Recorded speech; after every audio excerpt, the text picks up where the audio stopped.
We are now live. And Good I want evening. to apologize, yes, for being late. The fault was all mine. It's actually a crazy story. So for those of you who don't know, and I promise we'll get into the supernatural encounter stuff very quickly, I'm helping out with the Twin Sons Charity Foundation. They're doing a donation event in Toronto to two hospitals. We managed to meet our goals. The books were accidentally delivered to the wrong address, some other residential address in my city, which I only noticed today. So I talked to Brian Borg about it. I popped in my car and maybe broke a couple speed laws and got there in like 10 minutes flat. This was like literally 45 minutes ago. My heart's still racing. And I was like, I don't know what to expect. Texted my wife the address, make sure, if I don't respond to my phone in 20, 30 minutes, then maybe alert the authorities. It was like the nicest couple ever. They had the books piled in the hallway. They hadn't even opened the boxes. They're like, we tried to contact Amazon. We didn't know who to send these to. We're like, we're so glad you showed up. So I'm like, can I please take I apologize 1,000 times for disturbing them because it's like 8:30. And I loaded up my car with all the books and I brought them back here. So crisis averted, Christmas is saved, et cetera, et cetera. So just before we get into it, yes, Ra. Hello. Too bad you cannot join us tonight. Brennan is unfortunately unloading a trailer. Hello. Good to see you, Iron Inquisitor. Always a pleasure. Ian. That's okay. I also go by Markle or Ngal. Stevie V, man, good to see you. Hi, Stevie. Hopefully you can take a watch of this sometime after you get around to reading the book. Hello, Darth Sidious. Well, yeah, we only really just started right now. Unfortunately, I was a bit late, but I had to avert a crisis, and luckily I did. So today, in today's episode, we're going to be talking about Book 3, Part 2, essentially the second part of Book 3. We're going to finish off Book 3 today.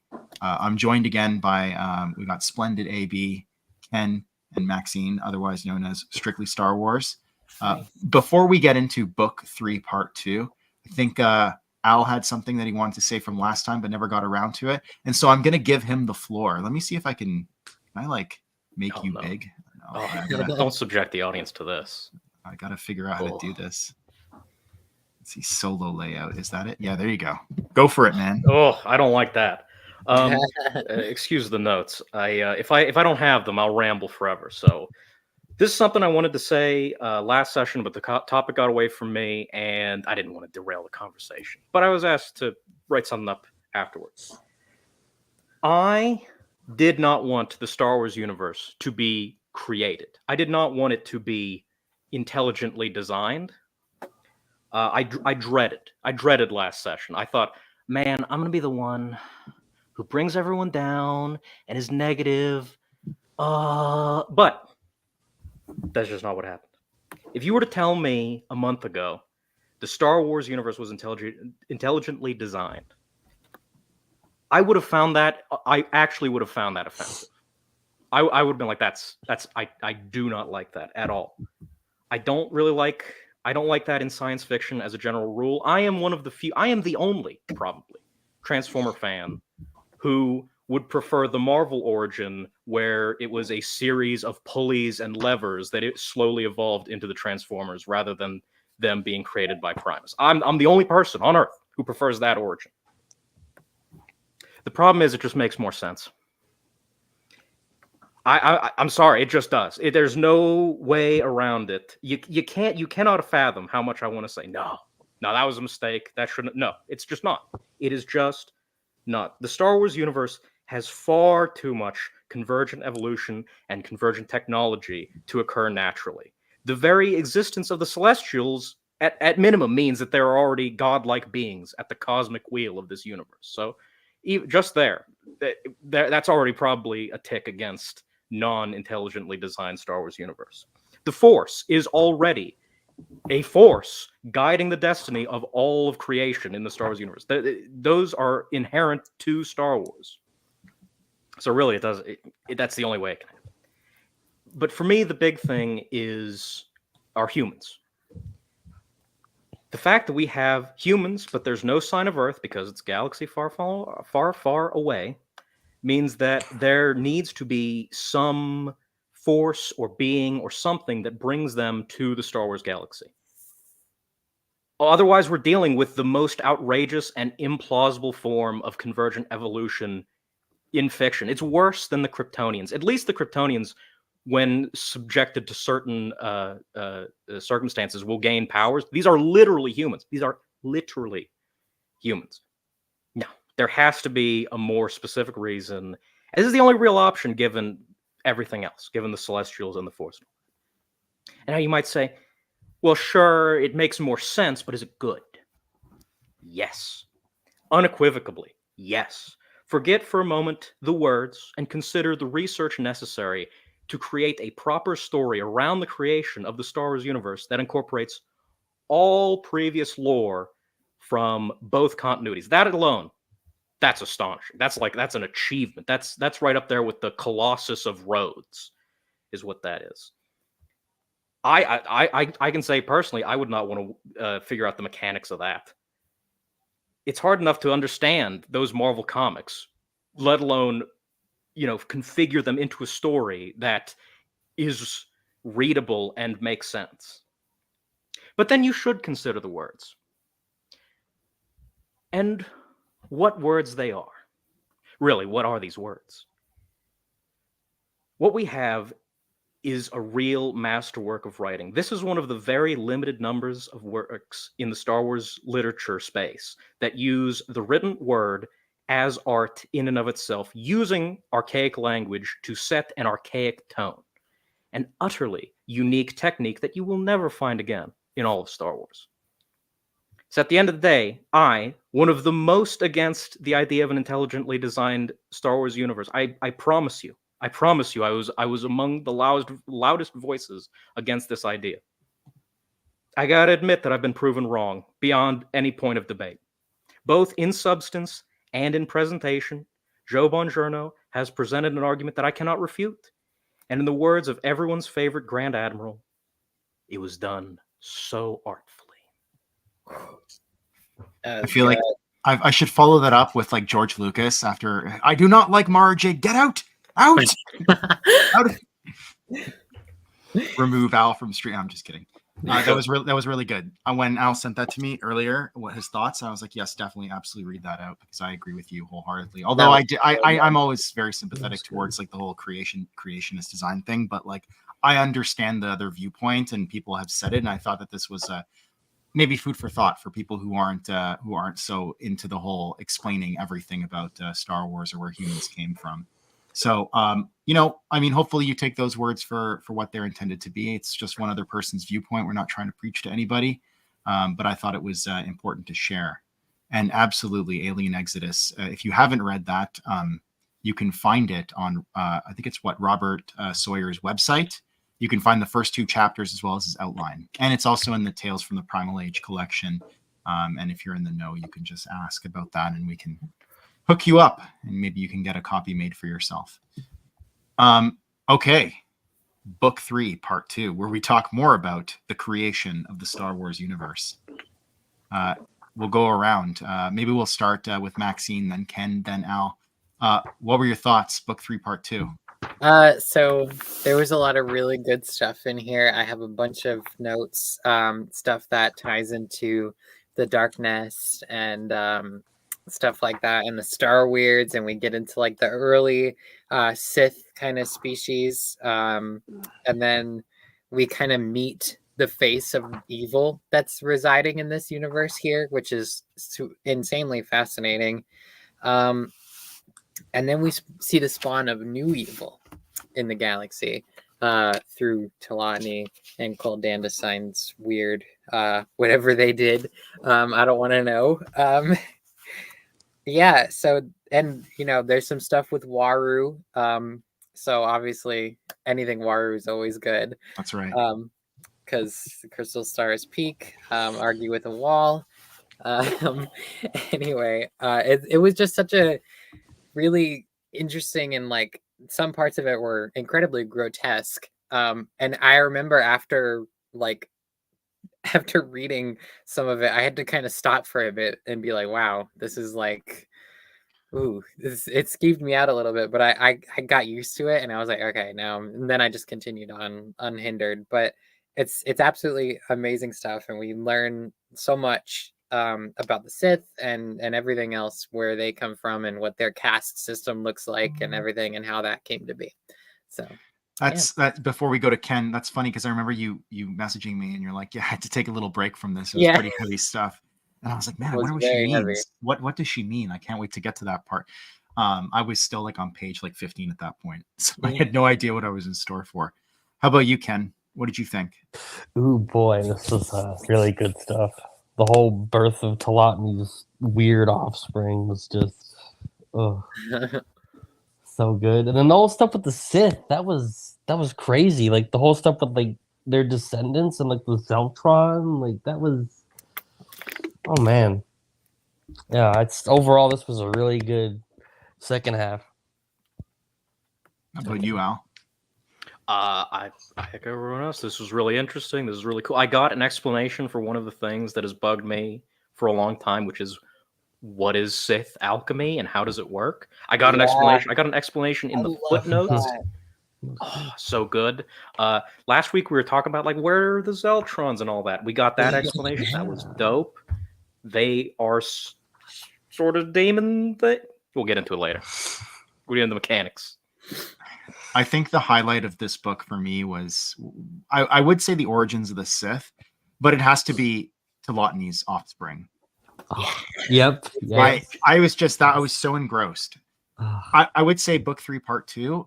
It was the first time when I was reading Supernatural Encounters where I had to stop and like reread some parts because I got lost. I was like, book 3 is fine. I'm not getting lost at all in the first part, and then part 2, I was like, okay, wait, actually, I'm a little lost. I have to go back and read some things because it's really some of the Sith Society stuff is really complicated. And I was like, okay, who's the query mages? Where did they come from again? I have to go back and read. So and then they're eating people and stuff, and it's crazy. Yes. Star Normals is just basically Star Weirds, but with their hair all done up nice, instead of crazy. All right, I guess we can get into it.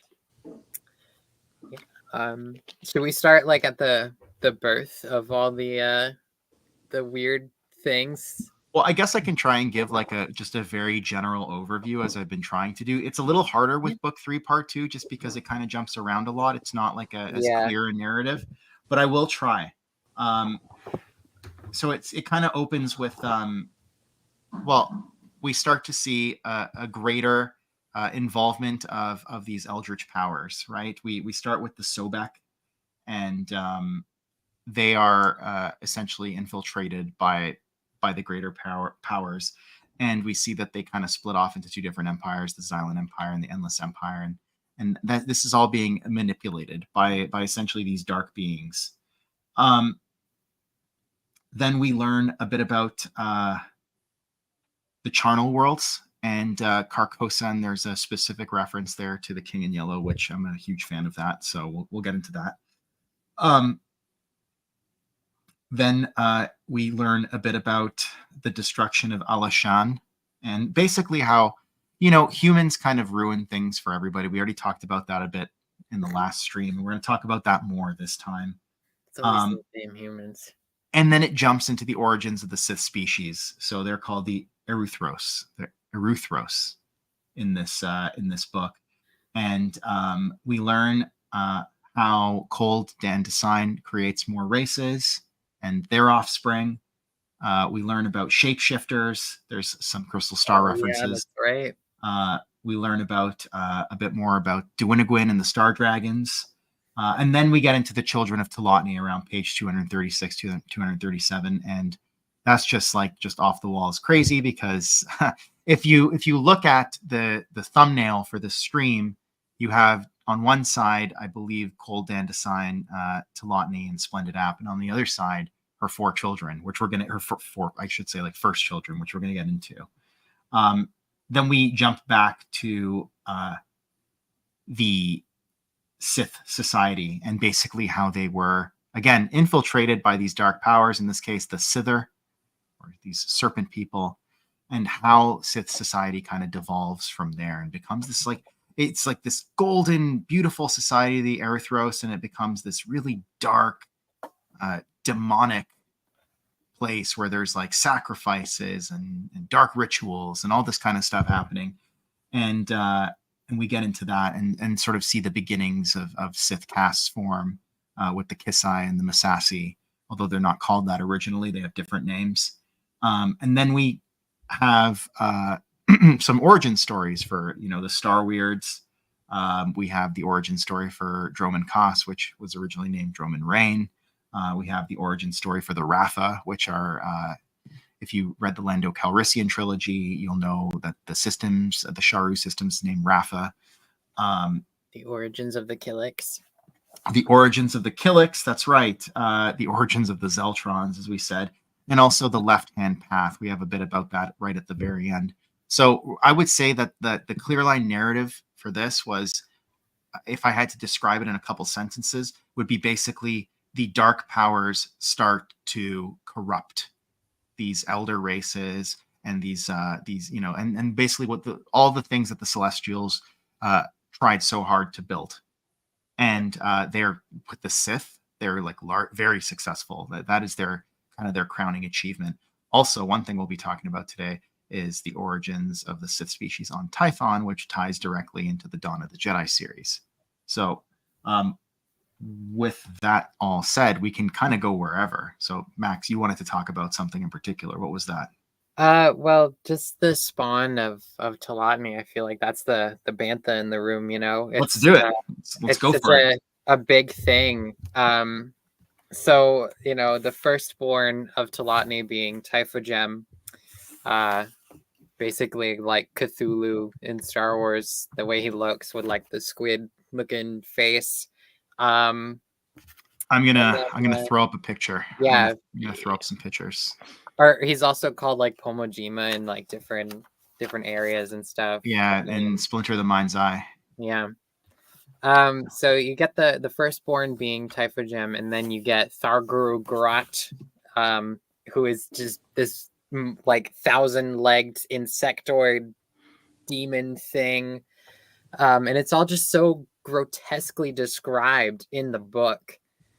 And it's so there's Talatni, Splendid AP, and Cold Dandasine. I love Cold Dandasine just kind of hanging out at the top there, like chilling. And also look at the size of Splendid AP. He's like huge. Yeah, oh my god, I didn't realize that was him.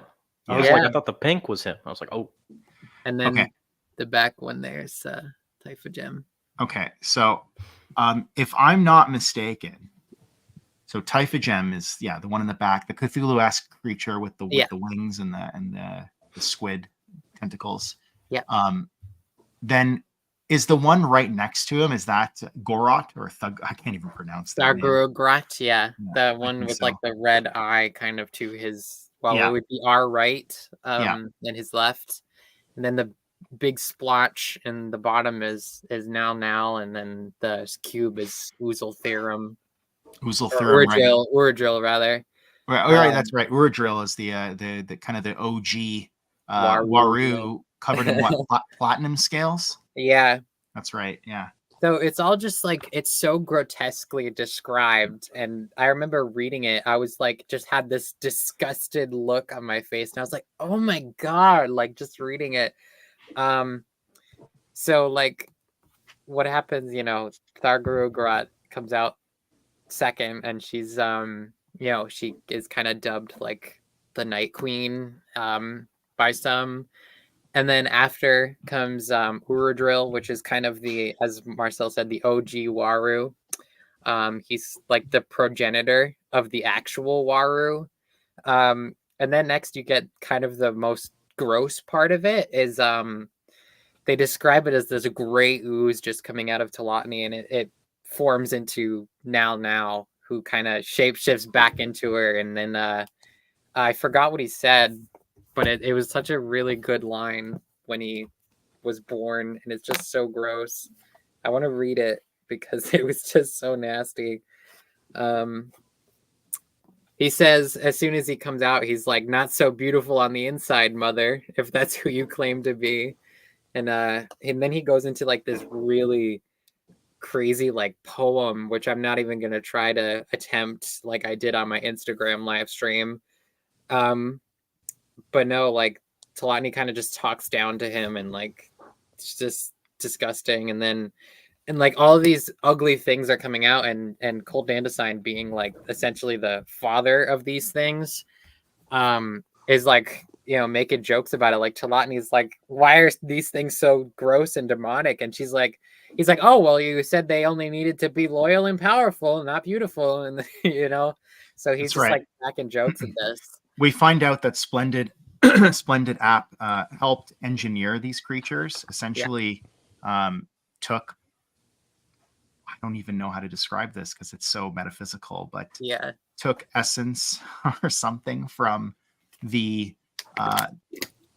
eldritch powers, like the charnel worlds, and I guess imbued it into Talatni's, into the birth process. And so that's why they it's almost like this concept of fighting fire with fire. It's like, well, you know, like if we want to beat the eldritch powers, then we have to create something that has an aspect of them. And here we are with these very, very dark creatures. I think Ngal, how do you pronounce? I always just say now. now.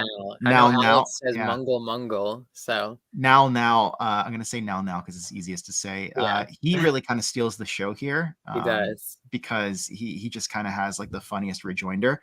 But I think Gorot, that being the insect queen over here,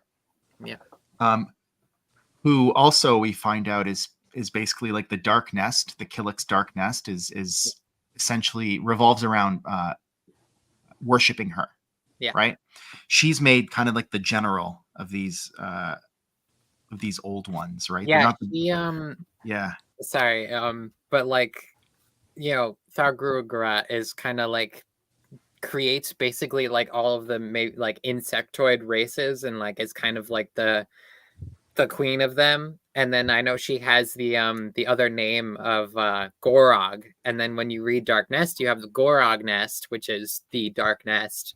So she created the Killicks, and then they named the nest Gorog. So like next time you read Dark Nest and you think, you know, the Gorog nest of Killicks, like, you know, Ben Skywalker was trying to be friends with like one of them when he was a little kid, and you're just like, oh wow, so this certain like nest of Killicks goes all the way back to literally like eons and eons, like farther back than even the Tharut nest from Fate of the Jedi that tell them about Abeloth. The Gorog nest is the oldest, and it's literally the first. The Killick's nest is the dark nest. That's right. So it says here, I finally found it. It says, for to generate the power necessary to overcome your adversaries in the charnel worlds, it was necessary to draw substratal components from there. Now, I don't know what that means for the birth process, but in any event, that's why these things kind of turned out the way that they did. Yeah, some comments here. Sorry. I want to state for the record that this was my first exposure to supernatural encounters. Maxine mentioned the stream. I listened to that stream. This was the first thing I experienced supernatural encounters. Yeah, wow. That's so, there's no better way than to jump in, you know. What an introduction. Yeah, I mean, I don't know. I feel like Splendid App might be like a bit of a mood ring, right? Maybe he changes color based on how he's feeling. Yeah. Yeah, this would be a very interesting dinner. Uncle type for Jim. Yeah, and there's that as well, artistic license. Maybe we'll be able to ask the artist. I think I don't know who drew this piece, if it was Guillaume or Chris, but I will try and find out and ask them. That's yes, right. We'll go over that. That's right. We can get into that as well when we get into all the things that Cold Dandelion created. Dude up to? That guy was up to no good. Just floating and then around, no good. We should also mention how Uradrill, like, he gets his platinum scales, like Waru has gold, but Splendid AP is the one who basically gave them to him, because like he came out as just this meat cube, and then like they were like, oh, he needs protection, so they gave him these platinum scales. Ham. He's just a thing of meat. It's just It's so That's- bad. That's right. And then we find out that Uradril, who is the vainest of the four and the most secretive, he pathogenically created 3 replicates of himself. Yeah. The ghastly Waru, whom he decked in golden shields and is the most famous. Uthokwan, who was gifted Electrum armor. I feel like all the metals are being covered here. Yeah. And Naigath, who he covered in silver. Later, others of sundry shapes would be spawned. That's just. Can you imagine just like a gang of Warus just floating up? Everybody gangsta till the Waru gang shows up. That's right. Waru needs to go back to his family, the Waru gang, at the end of Crystal Star. The Waru blood. Although there's one thing you were mentioning that bug lady whose name I cannot pronounce, but you can pronounce really well. We can just call her Gorog. Gorog. I don't think she created the Kilts. I think they were an elder race. That's right. That's right. Yeah. But she did have dominion over them, and she they did. Yeah, her. she subverted them, and we Yeah. also They find moved out in. they to her? moved in. There's other races from the worlds below came to serve these old ones, like the bloodthirsty Yevitha from the Black Fleet Crisis. Yeah. The worst, just the worst. And they get annihilated by the Vaughn. That's well. It's like poetry. It rhymes. And then we also have, let's see here. So Gorog is also called the Queen of the Perpetual Night. Mm-hmm. Great title. Yeah, that's an amazing title for sure. So Talotny maybe got a bit more than she bargained for. Yeah. Yeah. I don't know which idea you're referring to, but I like all the ideas. I think it's when we were talking about the Waru crew. Waru crew, yeah. I love how Cold Dandasine is the one to name Null. Yeah. Now. Ugh.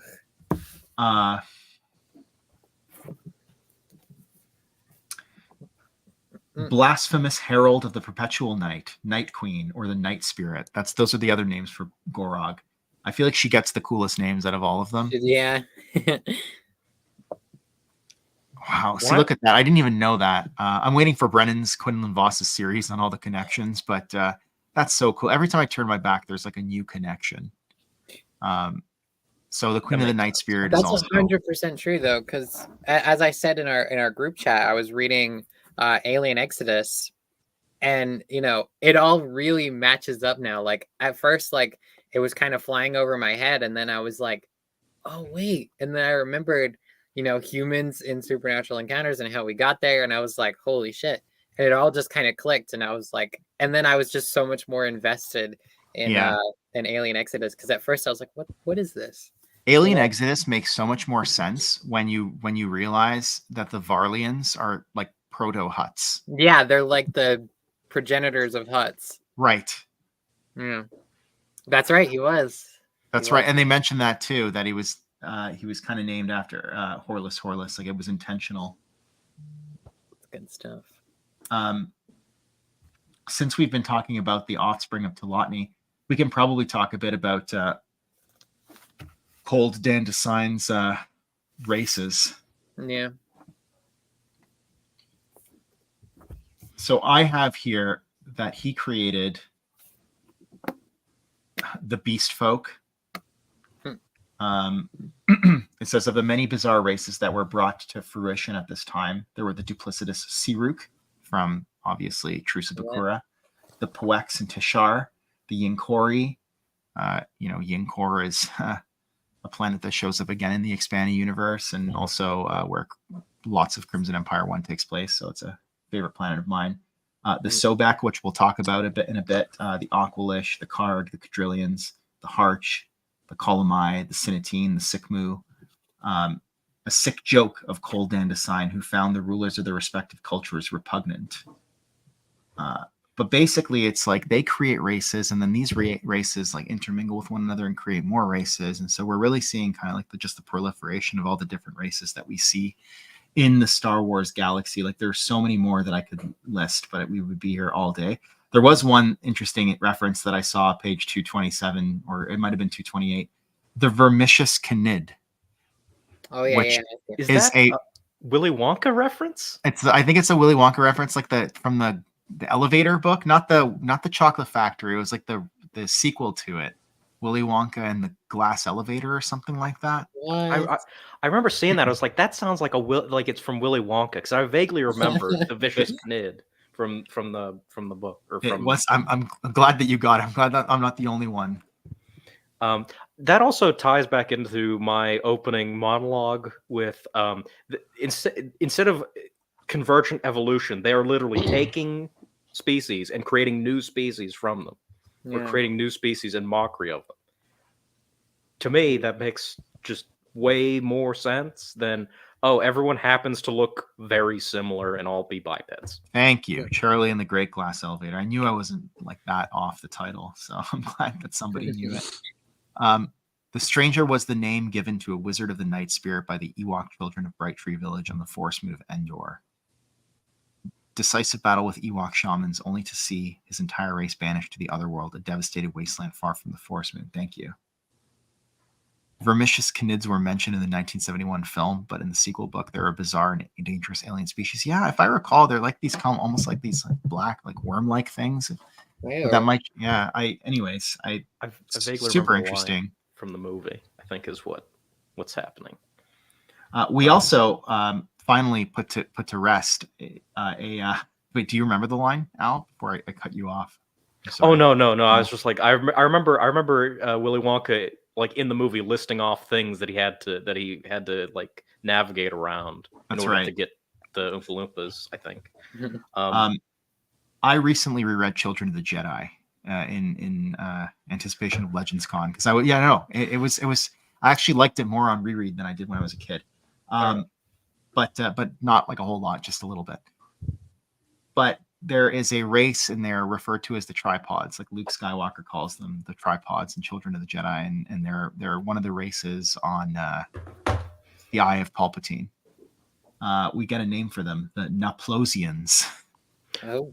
I was going to ask in the group chat, like, is that a reference to something? Because it just says, one of the footnotes is, Luke Skywalker later called these the tripods. And I was like, I believe it's a reference to Children of the Jedi.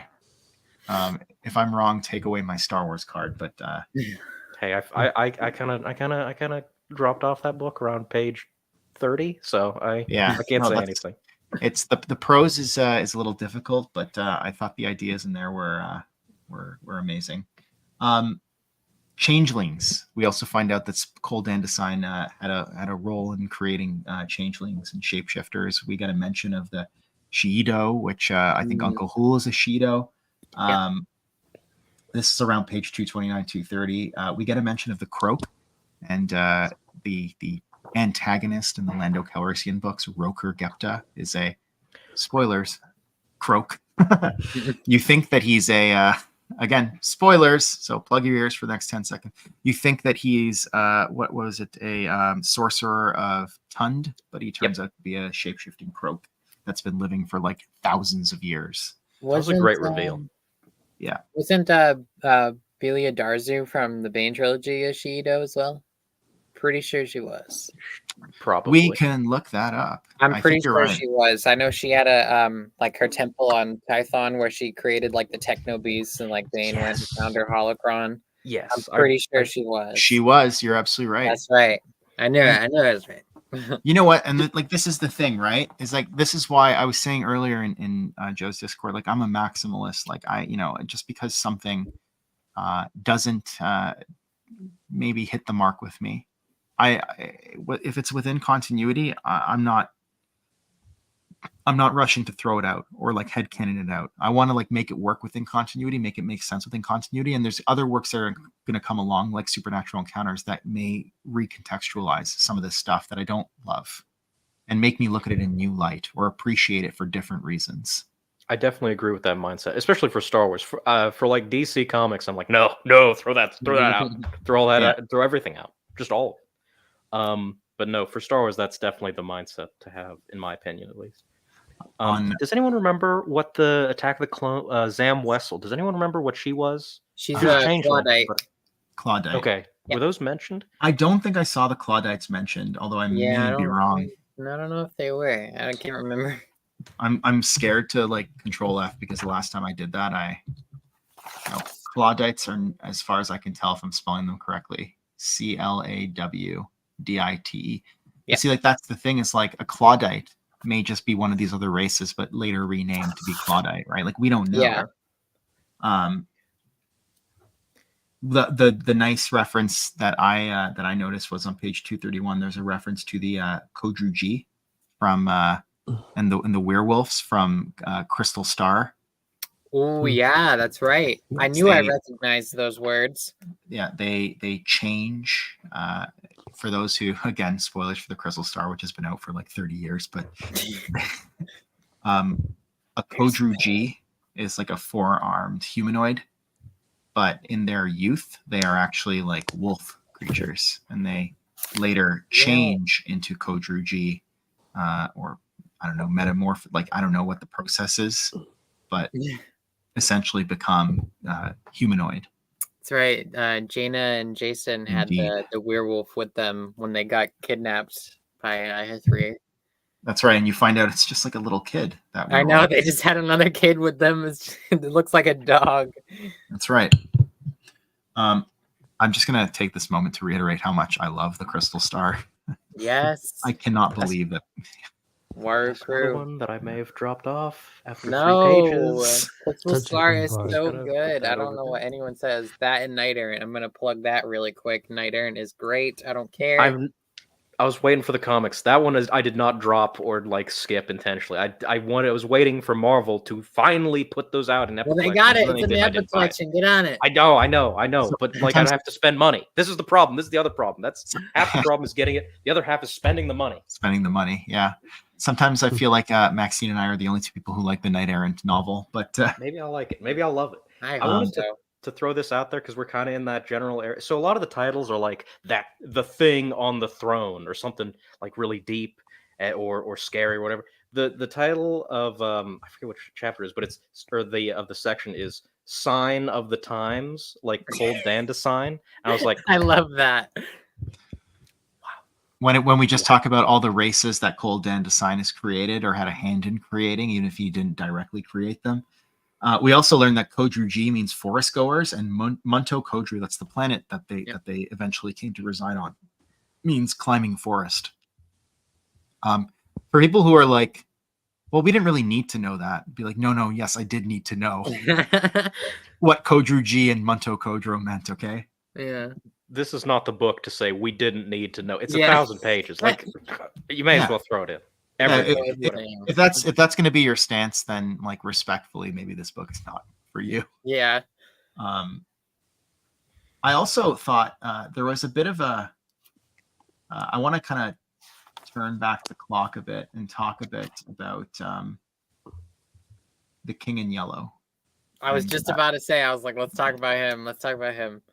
Very quickly though, before we get to the King in Yellow, like the page before, because it's on page 215, we get a reference to the Colossus Wasps of Ithil, which, if you remember from Tales of the Jedi, there are those giant Colossus Wasps. That's right, in the big ships. Oh my god, that's so cool. Yeah, there's a big. Were they the big ships, or were they?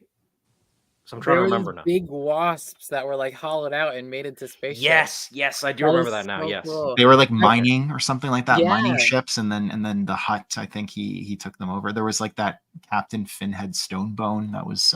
That's one of those. That might be like one of the only things from Tales of the Jedi I didn't like. But now that it was a creature that was hollowed out and made into, that's actually awesome. I love that. I was like, why would you design your ship to look like a bug? They didn't. It was a bug. It was an actual bug. That's so cool, and that's so creative too. Like to just get this giant wasp and just hollow it out and say, "Let's make this a spaceship." Like that's so cool. God, I love Star Wars. So for those, I know, me too. For those who don't know, The King in Yellow was a book of short stories by Robert Chambers, I believe, written in like the late 1890s. But I think like the main story, The King in Yellow, or at least a couple of the stories, this is like kind of like proto Lovecraft. It loosely focuses on and they're all loosely connected about this play in book form called The King in Yellow.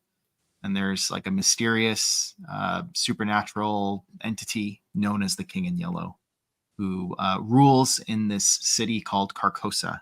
And there's characters called, Camilla and Casilda in the books. And basically anyone who reads The King in Yellow goes insane, right? Eventually goes insane. It's like, yeah, it's like, I'm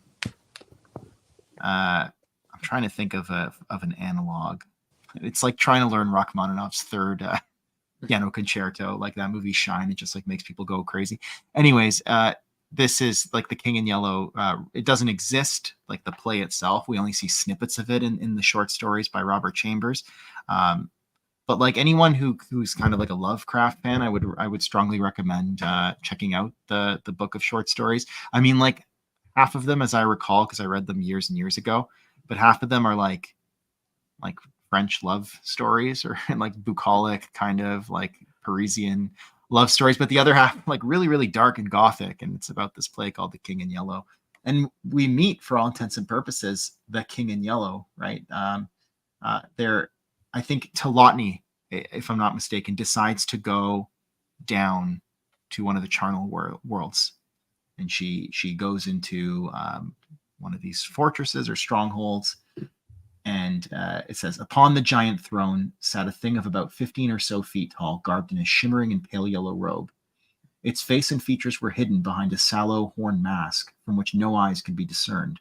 Its long hands and tapered fingers were covered in silky black gloves. In its left hand lay a vellum manuscript bound in snakeskin, its cover marked only by a xanthus symbol.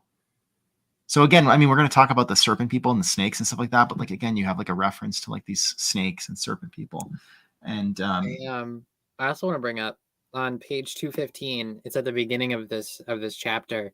It says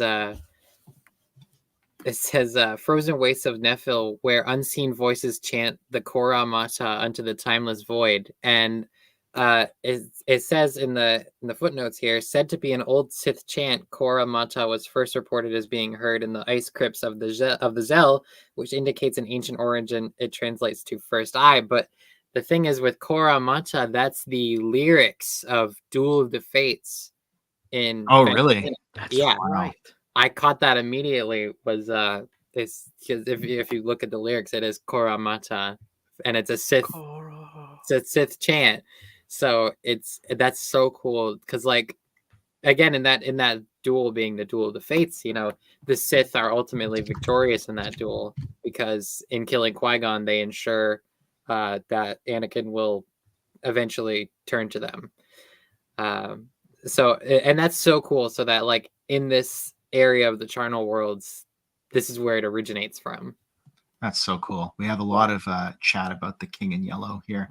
Hastur, yeah, I think Hastur is essentially the King in Yellow, as he's been kind of co-opted into the Lovecraftian mythos. If I'm not mistaken, please correct me if I'm wrong in the comments. Yeah, it's like the curse tape from The Ring. That's right.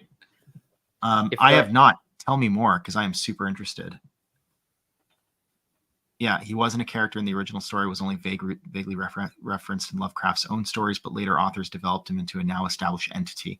That's right. I remember I played a board game. I think it's called Arkham Horror, and Hastur is one of the great old ones that you could fight. I lost horribly against him. Me and my, I think I was like Monterey Jack or something. They all have like funny names. You could play as like a Sister Mary Catherine or something, like a nun or like a bunch of people from like the 1920s, and we lost horribly against Hastur. His moveset is crazy. The King in Yellow was a big inspiration for the show True Detective, which is one of my favorite shows of all time. So if anybody's interested, I highly recommend it. Well, the first season. The other two seasons are totally different and based on like just crime stuff. That's right. Yeah, the first season does tie in also into the King in Yellow. Here, I'm going to throw up a picture of the King in Yellow just so people get a sense of what we're talking about. I don't know about anyone else, but when I was reading the King's dialogue in this book, if anyone's seen The Witch, at the end, spoilers for The Witch, the girl gives in to Satan. I was kind of like hearing the voice of the person playing Satan at the end of the Witch when Well, when Talatni was talking to this fine fella Abeloth. in yellow. Oh, hey man, thanks for popping in. I've got a lot to say on this. That's cool, man. Good for you. We appreciated it.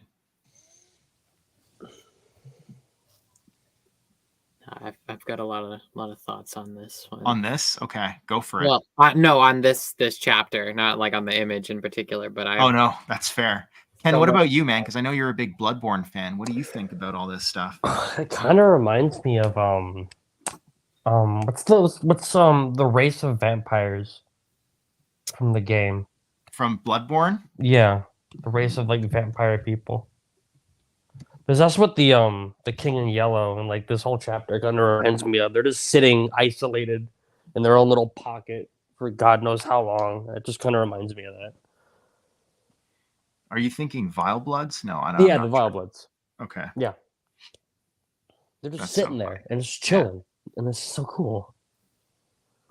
And Talatni is just but she's like so powerful, and like to see her like all scared and like intimidated. That's Yeah. right. This thing. That's this right. Is like, yeah, it's her encountering a power greater than her own, and Yeah. she's used to being like, all pompous and really Mhm. kind of high and mighty, and then she comes behind.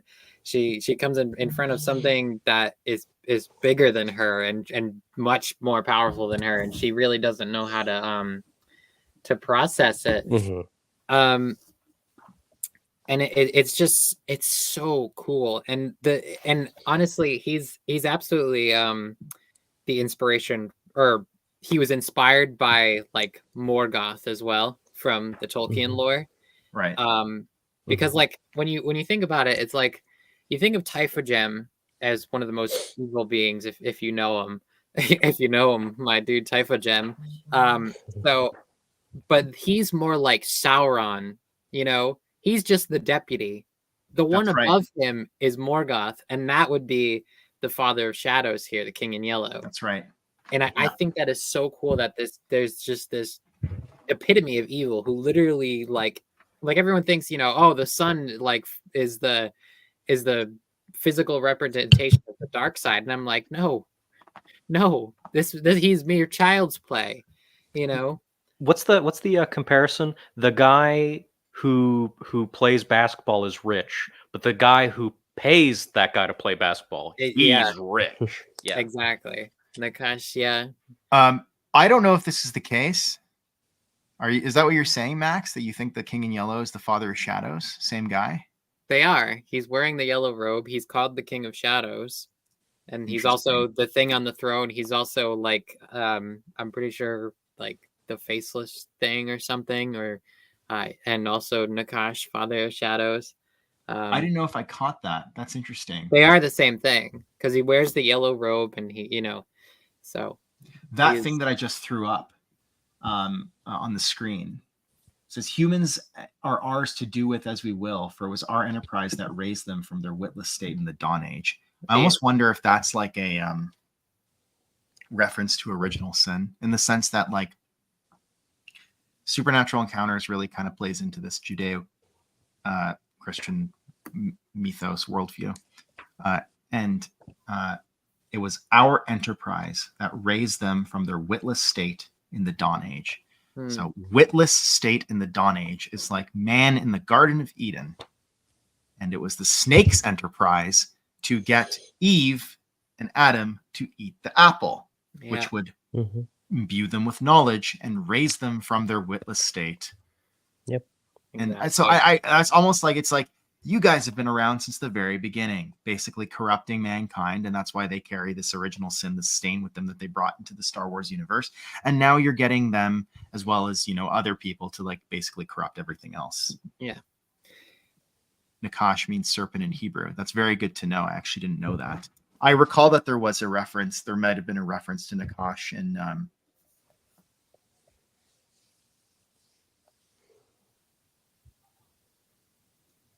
just kind of blanked for a minute. Oh. Did he freeze? I think he froze. Oh no. Anyway, so You'll going talk. off that, I would also like to mention that he says, Talatni asked like, who are you that dares kind of interfere on my authority. And he says, I am the king before whom emperors bow. You know, such a good line. I'm telling you, every time I talk about the Father of Shadows, like something disrupts my connection. He's trying to take you. It's almost planned at this point. That's a connection to the snake in Eden. Yeah, I mean, like that's how I read it. That line. I don't know if it's maybe that's on the nose, but you know, even if it isn't, like that's the beauty of reading these things and interpreting them the way that we do. While you were frozen, I had mentioned like Talatni like tries to find out like who he is, like how dare you encroach on my land, and he says, I'm the king before whom emperors bow. And that's such a badass line for one. I know. And he says it in like a bottomless voice that wasn't quite attached to what she was looking at on the throne. Yeah, I threw that up here. Let me throw it up again so people can just so take another look at it. Yeah.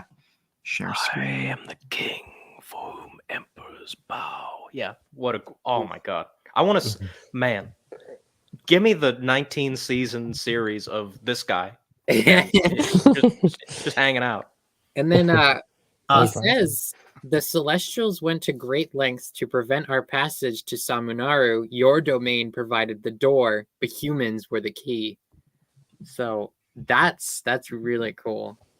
I love that. So the Celestials knew about him, obviously, in the darkness, and then they, I guess, through the actions of the architects, they are the ones that kind of caused the darkness to be let back.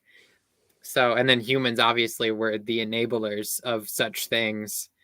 That's right. So, you know, it was like when the architects created all their things and they started just like messing around with the galaxy, they really just like, they just opened a whole can of worms, you know, different universes being created by accident, you know, and then all these different species being made and things happening in the galaxy. And then also they let in, you know, darkness incarnate.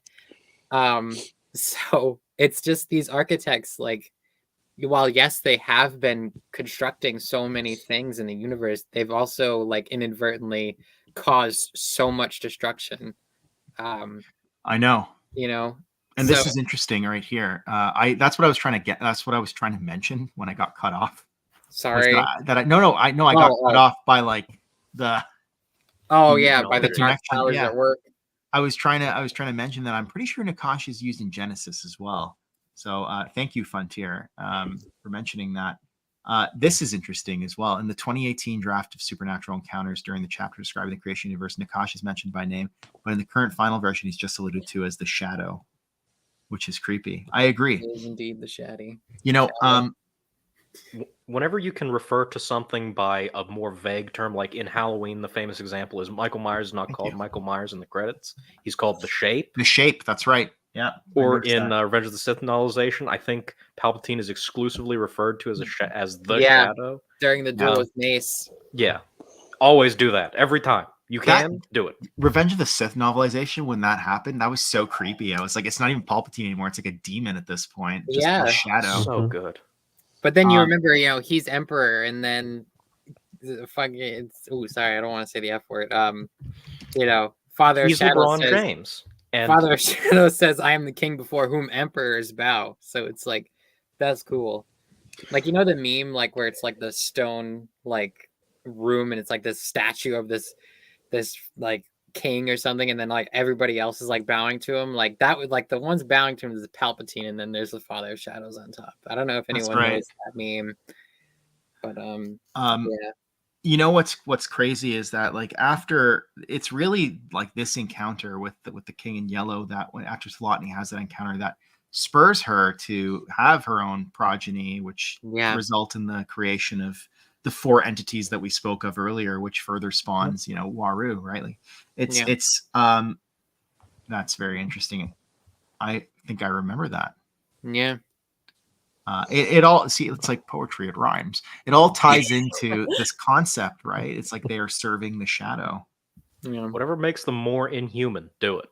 Marcel, I also have to just ask really quick off topic. Did you ever get the soundbite of Rick McCallum saying it's so dense? for the for this stream. I meant to. Let's see if we can play it. It's so the dense. stream's gonna get canceled after I play it. I know that's amazing. Like this is an old thing too, right? Saying a name gives the entity power and acknowledgement. Yeah. Let's see. And that's the same thing, like, you know, you think of Voldemort and they, you know, he who must not be named, and they, you know, so there's that as another little analogy. To bring up my one true love, Transformers. A lot of times they'll refer to Unicron, Robo Satan, of course, as the Chaos Bringer rather than Unicron. It's Abeloth. You know what's funny is you reminded me of that, Maxine. I was gonna start off. It's so dense. Here, let's see if I can play it on my phone. We need that plus like someone dropping a copy of SE on top of like Ylesia or whatever. So just like it would crush that poor book here. Single image has so many things going on. Here, we kind of got it. No, we didn't. Oh, no, we didn't. We didn't. We almost got it. Here. We got the last bit. Every single image has so many things going on. It's so. Anyways, it takes. I want it for the record. It takes all of my restraint not to complete Mr. Plinkett's line from the review. It's so drilled in my head. Whenever I hear that line, I was like, Rick Berman. You're not Rick Berman. Rick Berman. That's right. He does call him Rick Berman instead of Rick. Yeah. That's right. I love that. It's just I don't love Rick Berman. Sauron, like you said, he's just like a lieutenant, right, Maxine? Like he's not even like the big bad. Yeah, like everyone thinks, like when you watch Lord of the Rings, they're like, oh, Sauron's the greatest dark power in all the realm, and then you think, oh no, he's not, and then Morgoth is out there in the void, just chilling, waiting to come back. You know. To put it in my favorite quote from Phantom Menace. There's always a bigger fish. Exactly. There's always a bigger fish, except Father of Shadows. He is the biggest fish in the pond. I'm going to read a quote from page 217, which I think is just like amazing. I hope it's the quote that I'm reading right now. I really hope it is, but we'll. Does it start with Daughter of Wutzek? Yes, it was. We're on the same wavelength. I'm telling you. I just have a note that says spooky next to spooky. 217. Very spooky. Daughter of Wutzek, croaked a voice in the darkness. Your tale is ancient as time itself, a small princess who dreams of being a great queen, ignorant to the truth that her kingdom is but a paltry hamlet amongst a vast sphere of kingdoms, far older and greater, until the day comes when the masters arrive, sweeping over her hamlet, crushing it along with her proud beauty and vainglorious dreams. Man, that's some shade. Imagine getting that thrown at you. Yeah. No wonder she goes off the deep end and is like, "Hey, brother, let's make some grotesque entities." Proud Star Wars tradition, of course, as well known. I'd also like to say how she takes off of his mask, and then there's just nothing there, you know. So that reminds me very much of, for one, like the Force priestesses from the Clone Wars who take off their masks for Yoda, and there's nothing there. And it also just reminds me of Nihilus, Darth Nihilus. You know how he was basically just an entity in robes and a mask. That's right. And then also the like ring wraiths in Lord of the Rings, because like when you look under their hoods, there's nothing there. And then, you know, when you like the Witch King of Angmar, you know, gets stabbed like in his mouth by Eowyn, and there's just nothing there. There's just like she's putting the sword into shadow. I almost feel like these entities are like, they have obviously a physical presence in the world as we see, but the reason why there's nothing there is because they're more just a physical projection of an internal fear or manifestation. Like they're a physical manifestation of some kind of internal battle that goes on in all of us, right? Like they are basically the evil inside of us kind of projected out into the world, and that's why when we it's almost like that notion of like Luke going into the Dagobah cave and having to basically fight himself, right? Like only what you take with you. Like that's really, I think, what I kind of take away from a lot of this is that like the evil, as much as it's like portrayed in this book as a physical manifestation, or like a physical thing that exists in the external world. It really is an internal struggle. Yeah. Right. And that goes back again on the fallacy of humans in this, giving into their violence and giving into their darker natures, and choosing like greed and power over love and compassion. And that's like really, like George Lucas says it all the time, like you can be selfish or you can be selfless, so and like Luke decides to go in with his weapons, intending like, I'm gonna kill whatever's in there that approaches me, and then he sees himself on Vader again. So it again, it's the fallacy of the humans and how they give into their darkness and their own inner darkness, into temptation. We have a great example of humans doing that in the early chapters that we read here with the Ashland. How the human politicians drummed up support for destroying Ashland, like making excuse like, do you mean Alashan? Alashan. Yeah, we can talk about that. Actually, I was going to talk about that next. They use, as we see sort of in the earlier books, they use the Infinity Gate as a weapon. Yep. They use it to destroy this beautiful planet Alashan, basically wipe it out by sending like waves of radiation to basically destroy the planet. And the reason they do this is because a group of humans were kicked off the planet for illegally hunting and stealing from the Alashan. Yeah.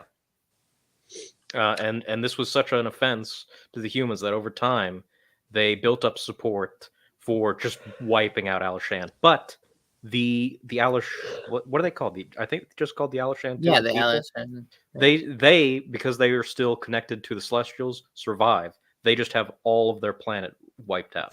Right. Yeah. Because they haven't done what the Tong did and renounced their immortality. It's like they're like standing like basically naked at this point, while all their buildings and all their beautiful forests and everything are just completely destroyed. Yeah. Here it says in here, page 221, puissant waves of destructive geothermal energy shot across space to Alashan. In one engulfing flash of enveloping incandescence, everything was shattered. The crystalline cities of Imnodel, where on the eve of the vernal equinox the jeweled heads of Lemonzon would frolic. The climbing diaphanous spires of Agnaro Dweb that sang to the stars, the etudes, etudes of Yontarion in counterpoint rhythm. The citadels of Oneros. This is like the dream world, right? This is like, like Oneros is like the citadels of like the dream city, right? It's like, and it's just completely pulverized into dust, is what it says. The Alashanians themselves were safe. Most of the firstborn and their offsprings were yet under direct protection from death and harm. So it was as if a powerful shield of protective energy surrounded each and every citizen, up to and including the living creatures that they shared their planet with. I want to ask, what do you think about this? What do you think about the fact that the Celestials, we have these elder races basically begging them for help and protection. And the elder races are like, no, the Celestials are like, keep the faith, stay the course, like, don't give in. Yeah. But they don't really intervene. They don't want to intervene. Ken, I'm going to ask you, what do you think? What do you think about this? Like, do you think that the elder races are justified for kind of striking their own path and going their own way? Pretend that we don't know that, they all kind of like devolve into evil races, or half of them, but like, think of it this way. Like, you're beseeching what is your God for help.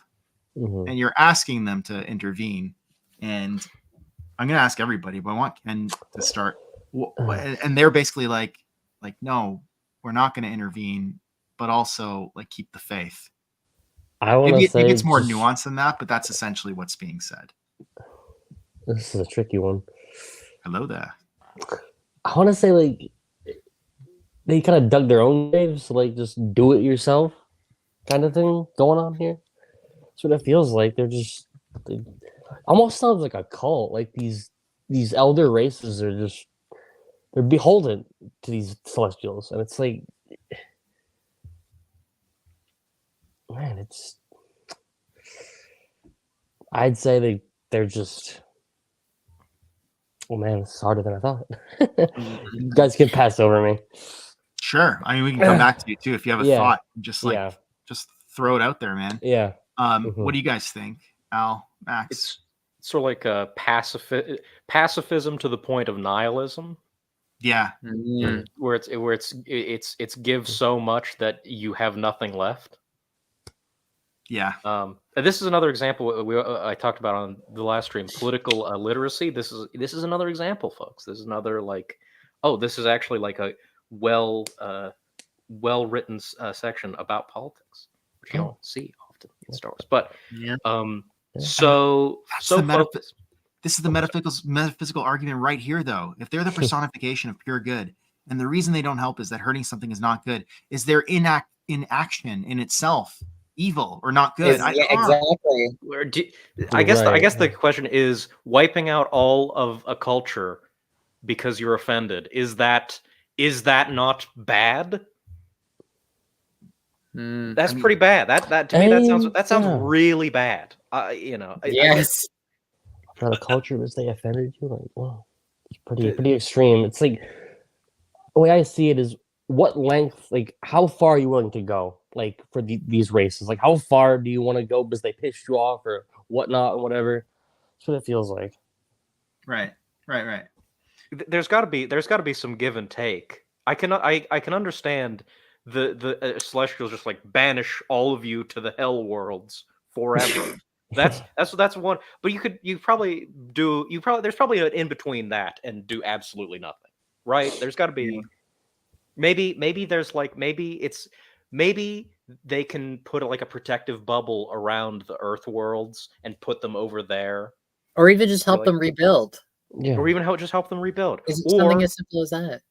Maybe they could write into the fabric of reality that the things humans try to destroy can't be destroyed. Yeah. The neener principle, as well, that's the thing, right? Is like they create this essentially this pocket universe that houses these galaxies. To what extent can they rewrite reality to encode that? I mean, they created races that, for all intents and purposes, are immortal, right? So clearly they have a lot of power.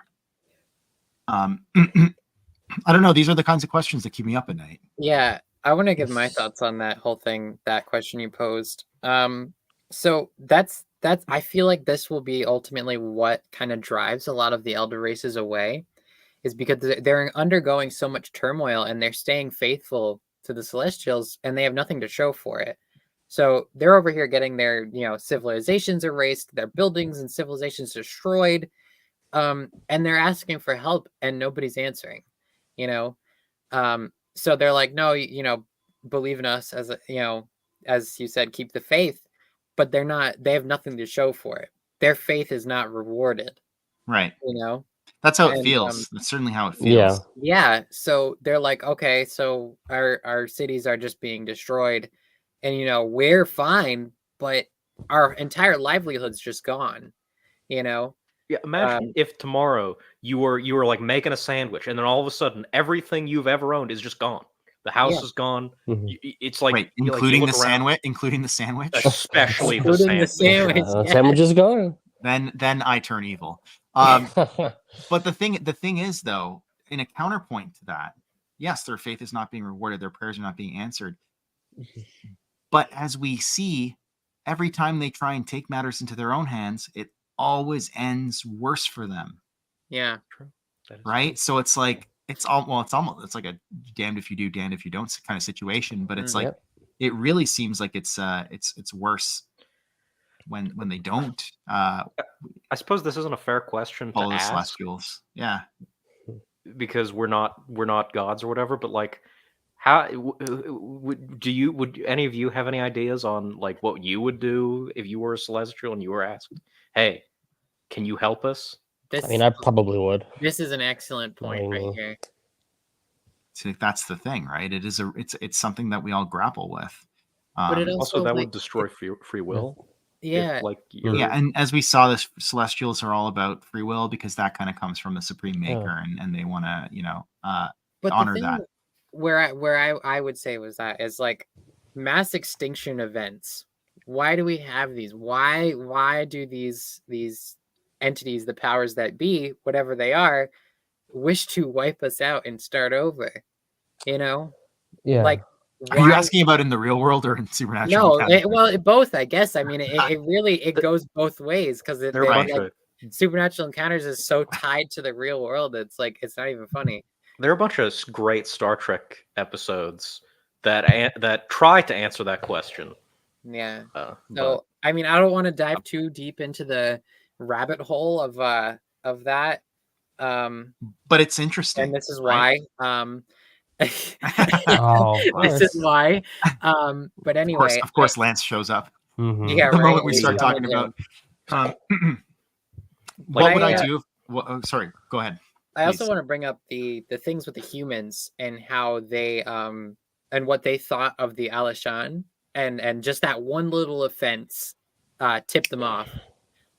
So that's like a thing with with stereotyping and stuff like that. You know, like one particularly group of people will get stereotyped, and then everyone else outside of that group will say, "Oh, this person's that," or "They're all this."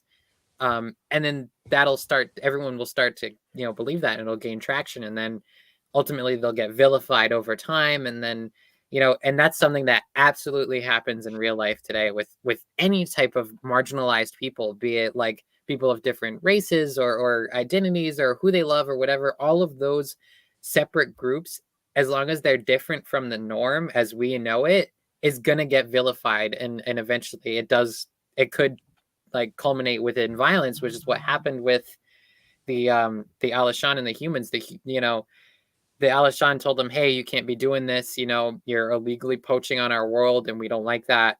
And they kick them off. And then they're like, "Okay, so you all are just assholes then."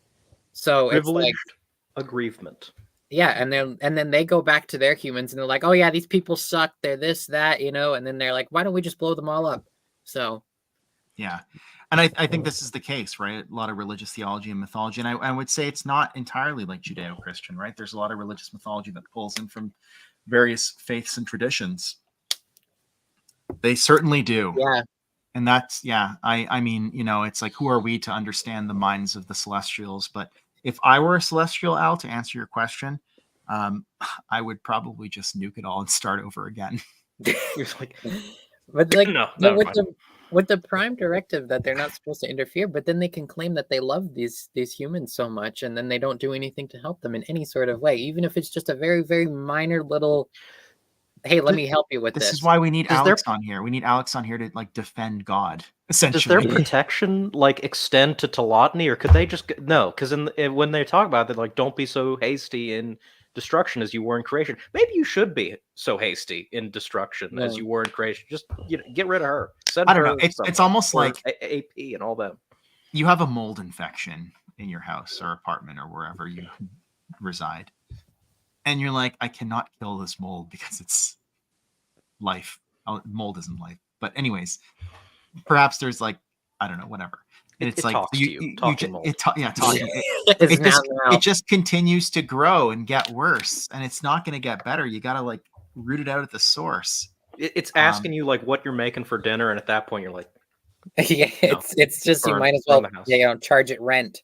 Yeah. So Well, I feel like we've explored this topic thoroughly.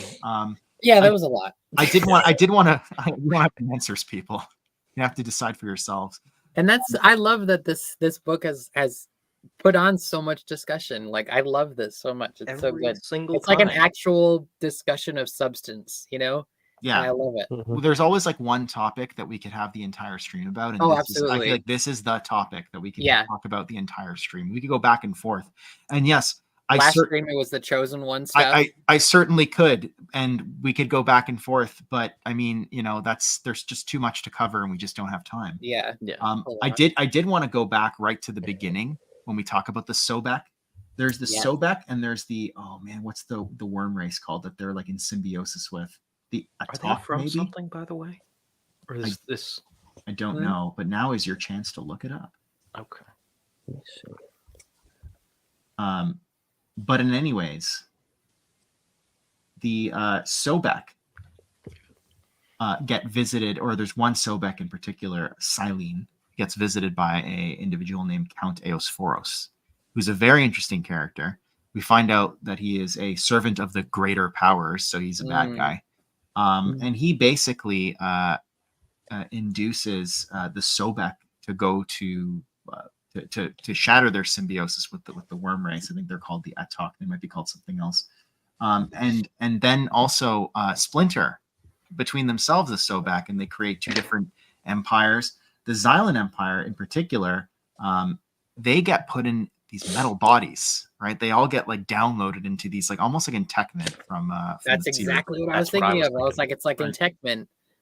I was like, are these Searook early stages? No, they're totally different. Searook come up later. Yeah, I think they are called the Atok because they. Oh, and they also get visited by a Count Ibalus, the Great Worm. So it's like you almost see like the greater powers are like working both sides, influencing both sides. Just like Palpatine. They become Necrons. Okay, so let's look up Necrons. This really is the book that's like you thought you know Star Wars, you don't know nothing. And I love the discussion around it. It's so cool because like every Star Wars discussion is like, oh, who's stronger? Of course, you know? And Necrons. here we are discussing like the impact of religion on Star Wars and stuff like that. It's crazy. Right. Talk about real politics for Warhammer 40K. Oh, that's from Warhammer 40K. Yeah. I would have never. The Necrons. I will throw up a picture of the Necrons so that, or a bunch of pictures of the Necrons so that everybody can see for themselves. Necrons. Oh wow, Oh, that's neat. I like that. Yeah. this time I was picturing robotic dinosaurs. And then well, because I mentioned the Searook, but essentially like it's like they get infused into these metal bodies, and then when it happens to Silene, he realizes that he's been duped, that he destroyed his race, essentially, like caused all this strife, and he was sold a bill of goods by Count Eosphoros. And then when he goes to, because he still kind of retains a semblance of his former self, when he goes to try and attack Count Eosphoros, he's not there, because he was again, this whole shadow concept. You pull off the mask and they're not there. Eosphoros was I mean, like I don't doubt that he existed, because he was obviously like, but he was almost like the evil within Silene's heart, but he had a physical presence in the world that only Silene could see. Yeah, The inner darkness made manifest. The inner dark. Thank you. it's so poetic. Yeah, That's why I love pay saying- you. That's why I pay I love you. saying "made manifest." For some reason, Made that's like my favorite saying. I love sayings. I love saying sayings over and over. That's my thing. Anyway, I actually kept picturing the Necrons as like Marvel Comics era, like robots with like dome heads, like basically like the thing from Forbidden Planet. Right. That was what I had in my mind. I So was that's way thinking cooler. the war robots of Zim, which I don't think have ever really been. Maybe they. Oh wait, they have Zim war droids here. I'll show you. Here, let's take a look. It's the big one. Wait, sharing was canceled. Sorry, my apologies. What did I just do? Share. ooh, they're there. Oh, See these Zim war droids, right? that's sort of what I was picturing too. Little bit more like 50s sci-fi, just slightly more. In that Right. direction. That's kind of what I was picturing in my head. But the Necrons make sense, and frankly, now I'm terrified. I can't go to sleep tonight because I'm going to be thinking about this. Because I mean, well, if you think about it, I mean, not to get too deep again, but if you think about it, like people are talking about, uploading your consciousness to the cloud and stuff like that. Like, Oh no. I'm not saying that this is, technology that we will see in our lifetime, but theoretically speaking, In reality. in the next couple hundred years, if humanity doesn't destroy itself for other reasons, like Yeah. it's a possibility, right? And that's going to cause a whole host of issues. Yeah. You almost have to wonder, is Yeah. this the best thing for the species? Like that kind of thing, right? To be There was a thing that I was kind of drawing that on to go off that line in Alien Exodus is when during the human Exodus, they leave Earth in like the 25th century because it's overruled by AI robots. and like the ever growing like thing with AI in modern society, and it's like, oh yeah, like, you know, we think like, haha, funny, AI is going to take over the world and stuff, and then when you think of it as an actual reality, you're like, oh wow. And then they mention in Human Exodus how they're like purging people's names from the systems and their entire like lineage, and assigning everyone numbers. Yeah. And so they leave their AI overlords to, and then they obviously get transported to the Star Wars universe. But it's just crazy to think about like things like that, like uploading your consciousness to the cloud, and then like the AI stuff. It's crazy. Yeah, and then now we're talking about it. The other thing that these robots remind me of, the Xylan robots. They actually, I think they had like a specific name, and it's just, I don't know if it's in my notes or not.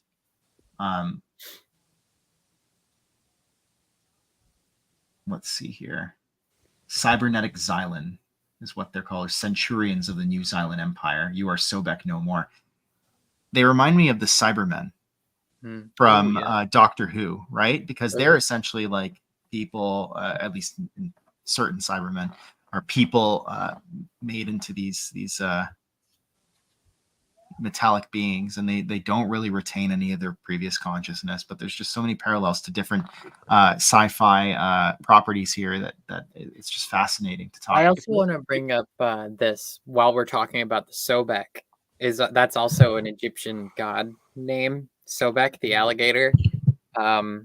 It's an Egyptian, or crocodile rather. It's a Nile crocodile. But that makes sense because they're a reptilian race. Exactly. Yeah, that's actually really, that's a good call. Like, and Sobek was like the lord of like crocodiles and stuff and whatnot. So, and we also find out that so I said there's a Xylan Empire and the Endless Empire, and eventually both empires I think crumble into nothingness. But the Endless Empire, from intermarriages came numerous successful offshoots, including the Trandoshans. yes. I was like, ooh, Trandoshans. I was looking for them in the long list of species. Like, where are they? They're not one of the elder races. Look, this is interesting. The reason I bring up the Necrons is that they were tricked by a race of star gods into transferring their consciousness to robotic bodies, which left them soulless, and their king regretted it. I mean, it's pretty much the same story. Yeah. That's so cool. Like word for word. Sorry, go ahead, Al. This is a really, really lame, really terrible example of that from sci-fi, but it's the one that came to mind. We were talking earlier. Not Transformers, GoBots. That's how the GoBots work. They uploaded their minds into mechanical bodies and then fought a war from there. So if you ever wanted lesser Transformers, they are actually brains in jars in robots. I think that's crazy. Bomar monks, basically. Yeah, Bomar pretty monks. much. Yeah. So should we talk about the main event, the Eruthros? Yeah. I'm going to read a short passage from L'Histoire du Cosmos en déclin. I can't speak French, so that was terrible. But it's mentioned the history of the cosmos in decline. This is like a book that's mentioned on page 223. And they're talking about the Erythros, which is the name, the precursor name of the Sith species. Who could know that so great a civilization, crafted of such patience and care, could plummet so far and fast? Who could fathom the calamity that awaited ones so committed to beauty and culture? Who could have seen how a people of eminent values would cast it all to dust for the sake of pride and scorn? And you know what that pride and scorn was? Their fear of humans. They heard what comes back to the humans. They heard what happened to Alishan, and they're like, "Oh my God, this could happen to us." And so we start talking about the Erythros on Droman Rain. I went back and forth 1,000 times. Like, is that supposed to be Droman Kos? I was like, and then I saw it at some point in the digital version. It separated Droman Kos, and I was like, oh, I'm stupid. I can't read. There it is. Here, I'm gonna throw something else up. Those damn humans. Did they give? I think I definitely missed this. Did they give like an explanation where the word Sith comes from? Yes. Oh yes. Okay. I missed that. We'll get to that. I think this is also from L'Histoire. says, all need stories to provide hope for better days, but not all are discerning enough to distinguish the true from the false, and so, becoming imitators of that which they admire, and those whom they revere, they substitute cruelty for courage, pretense for compassion, selfishness for selflessness, darkness for light.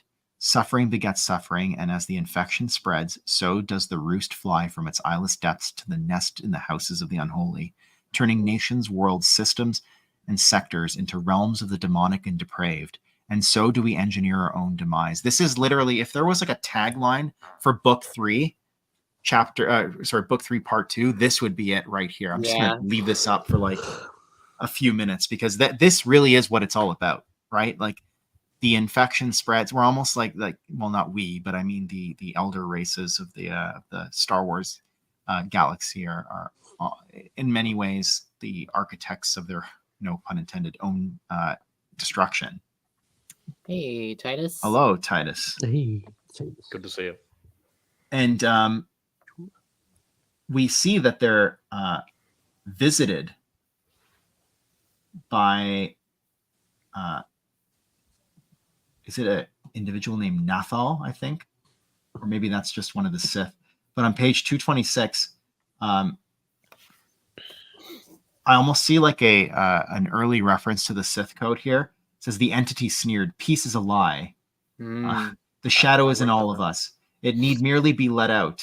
Only then will thou find the passion, strength, and the power to break the chains and the servility and weakness and attain to glory. So like that's like, really like the precursor to the Sith code that we see here, right? So we see all these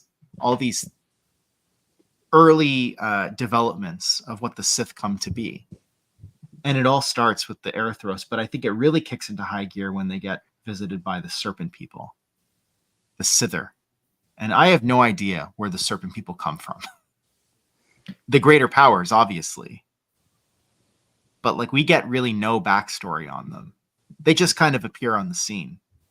Yeah, I was like, who are these people? I looked them up. They're from like a West End Games book, because everyone is.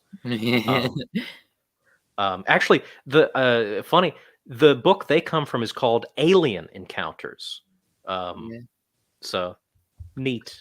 It says that people thought that they were one of the race alien encounters. Yeah. It says that they were one of the races of Illithurian, or it was thought that they were one of the races of Illithurian, which is other space, engineered by the architects of the old ones. Nal knew where they came from, but he was not telling. Well, what a jerk. Well,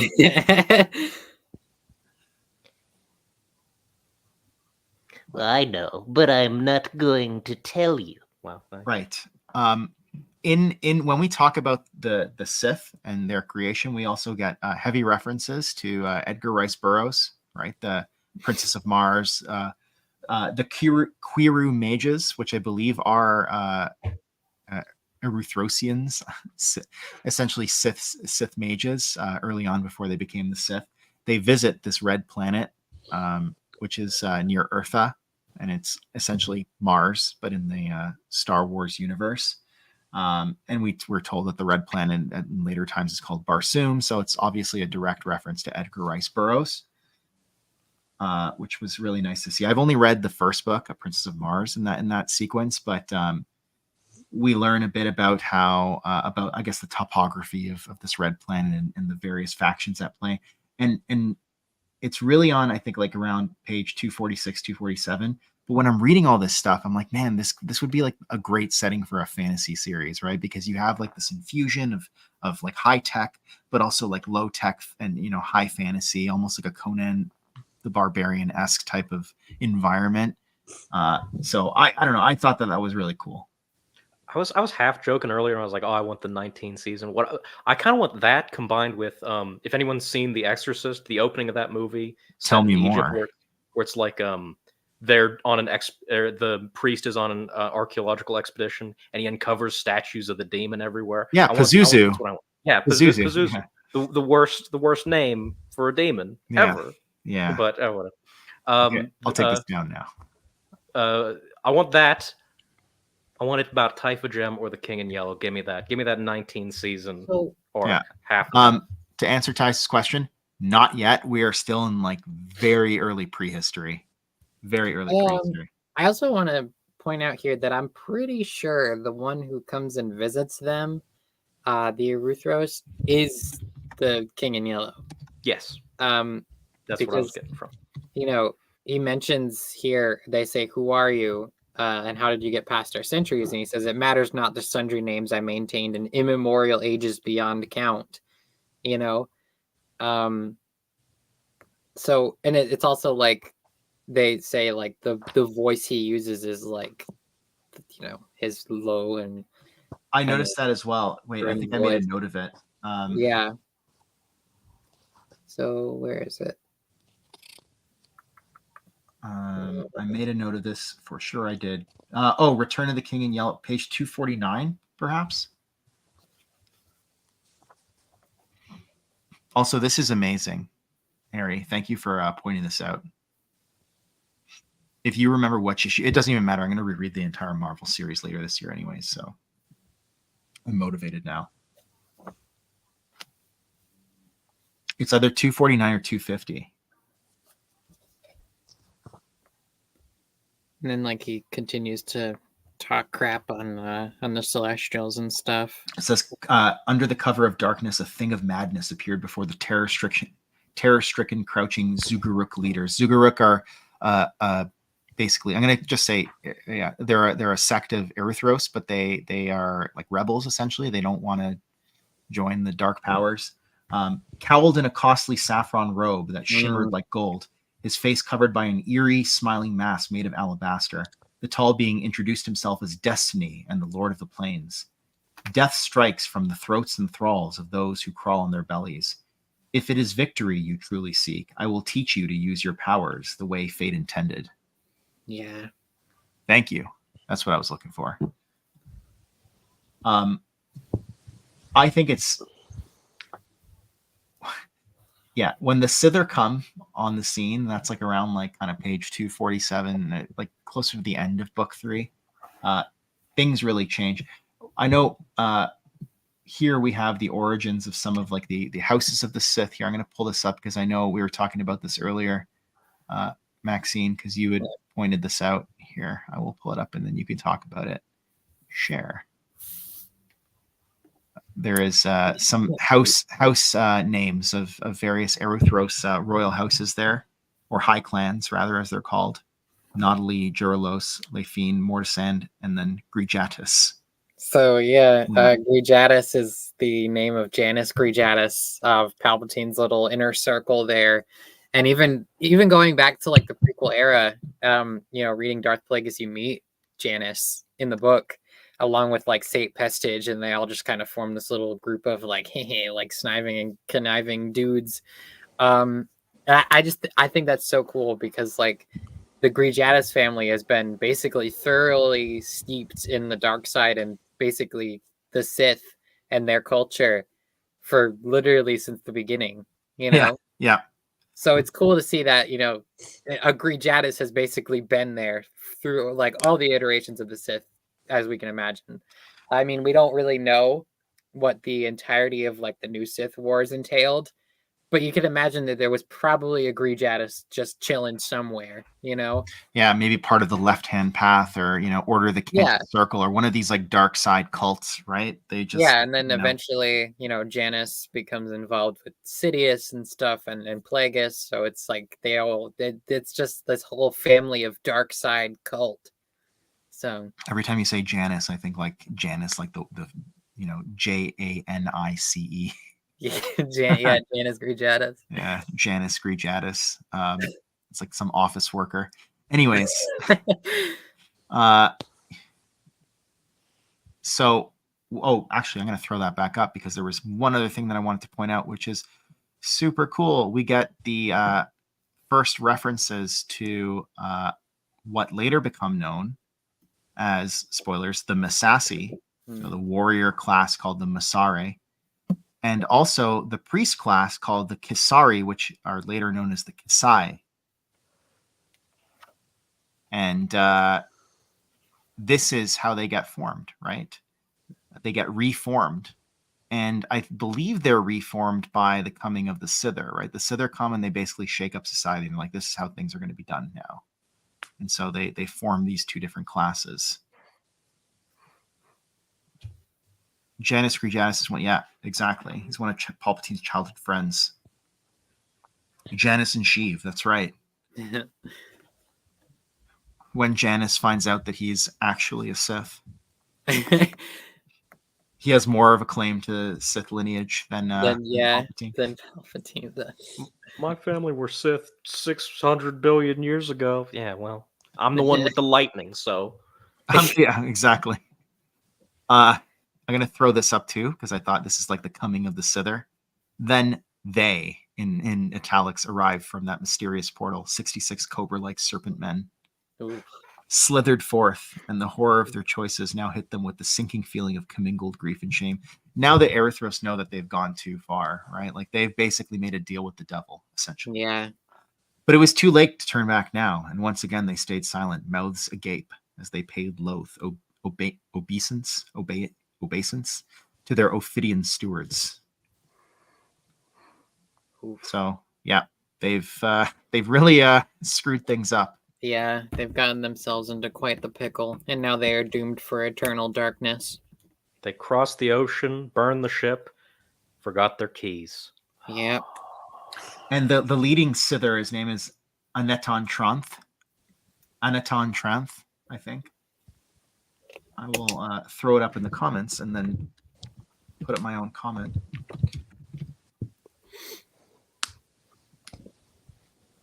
There's like a little accent above the A, like a triangle, the second A.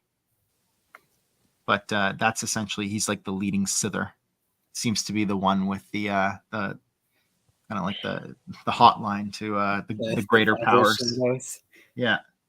I also I know we were talking about this kind of like in the beginning. We're talking about Sith sorcery and where that kind of comes from, and we learn about that in this book, is that like Sith sorcery is essentially like them opening like a pathway to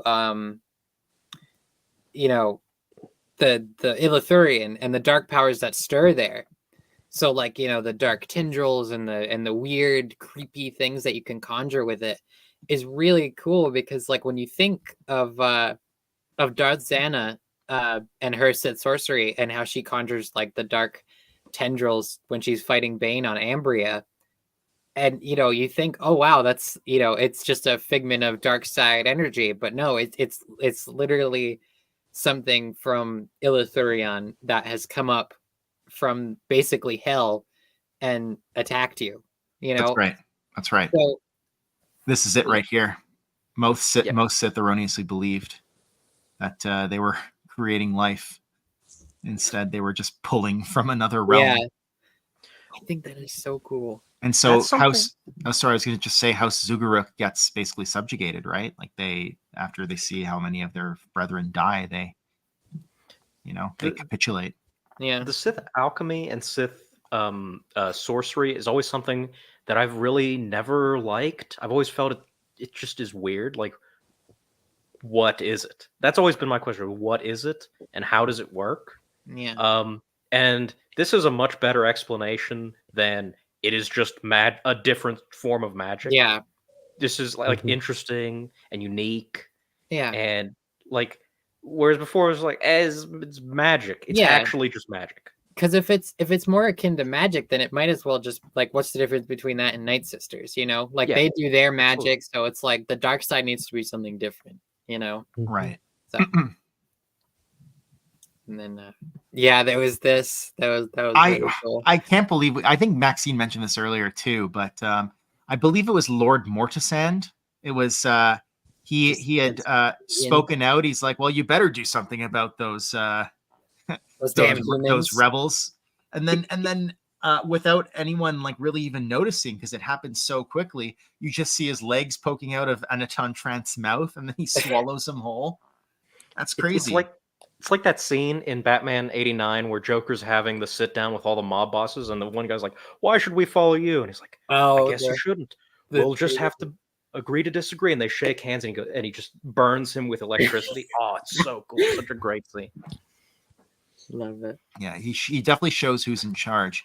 Here, I'm gonna throw this out, because we've said that like there's no turning back, that the Sith race was basically doomed and corrupted, but there was some hope for some of them who managed to escape and go somewhere else. So from several houses, many were discovered and killed when they tried to leave, but those who managed to escape departed for the world of Tython, then named Tulls. Henceforth, they would put aside the evils of their past and start anew. Members of their former houses now mixed together as one. From them came Miriam of House Langesi, who led a large group to establish Langessa to do what good they could in the galaxy. So, not all hope is lost. Yeah. Tython was said to have been renamed for the High Clan of Thon, not to be mistaken with the Tales of the Jedi creature. Jedi Master, I should say, not creature. But Thon is one of the high clans of the Sith, of the Erythros race, who first felt the call to travel there, though others claimed it was named for Typhogem, by Typhogem for himself. Yeah. So there's two different origins for the name Tython here, and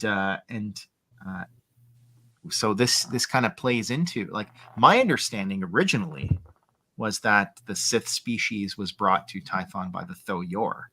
Same.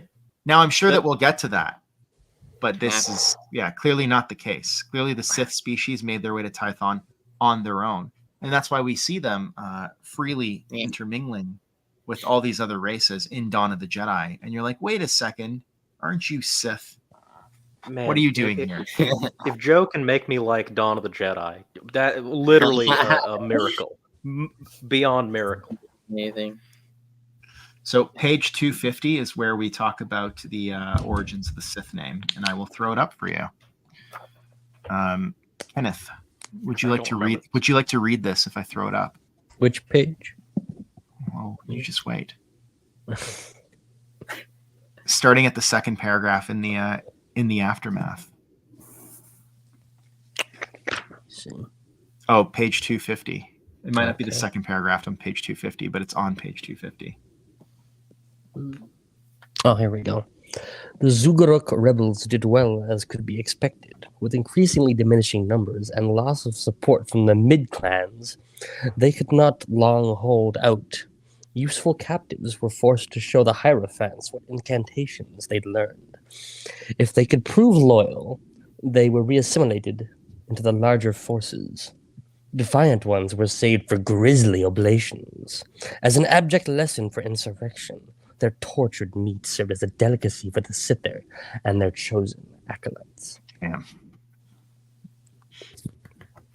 And then the next one, if you can read, please, for the origins of the Sith name. Yeah. Sure. In the aftermath of the War of Dominiri, before the gathered priests and clans, Atanan Tranth declared, "Henceforth you are no longer Erythros, but Sith, so named for the immortal deity for which we are also named. No longer is this world Droman reign. The kingdom of dreams is now Droman Kas, the kingdom of nightmare. For now we will use our adversaries' ignorance to our advantage as we expand. You will walk amongst the races that are yet mentally enslaved. The ruling spirits will feign peace while secretly abjuring the idea as foolishness. You will feign humility while secretly cursing the Celestials and the Supreme Maker for the deceivers they are." So there you have it. That's the origins of the Sith. And thank you, Ken. That was amazing. The origins of the Sith species, their name, and also how Droman Reign becomes Droman Kas. So, for just a second, I forget the logistics of that retcon. Like in reality, what Korriban was originally the home world, but then it was changed to Droman Kas at some point. Then it was changed back. In like official like guides and whatever, there was some back and forth on the Sith home world. Yeah. At one point, am I right? I think maybe Darth Sidious can help with this because he's like our resident Sith scholar. But I think that Korriban was originally understood to be the Sith homeworld. That's how I understood it. But clearly, Sith Supernatural Encounters tells us a different account of what's going on. I could have sworn there was some kind of waffling about over they. Oh no, they actually came from this planet to Korriban, and then that was changed back at some point, and then it became Dromund Kaas. I vaguely No, I just remember. think they're two different planets, but yeah. So Kingdom of Nightmares. There we go. Dromund Kaas. This is interesting, Darth Sidious. Do you know the reason? What was his reasoning? I mean, we could probably ask him ourselves too, but I'm just curious. Because it seems like incongruous with the rest of how we know the species got there. Like they were all brought by the Thoyor. I mean, I'm fine with it. It doesn't really bother me, the retcon. I'm just curious what his reasoning was. We talked about Sith alchemy and magic, and I'm going to throw something up that's we can just take a look at real quickly. And this is more along the lines of the things that they learned.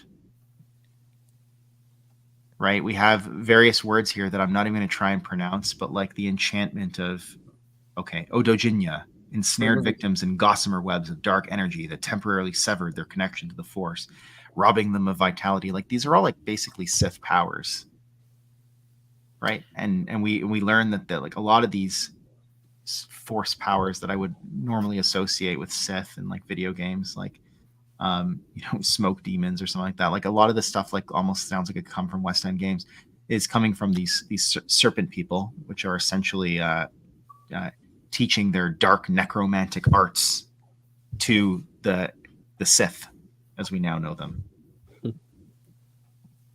That's interesting. I didn't know that.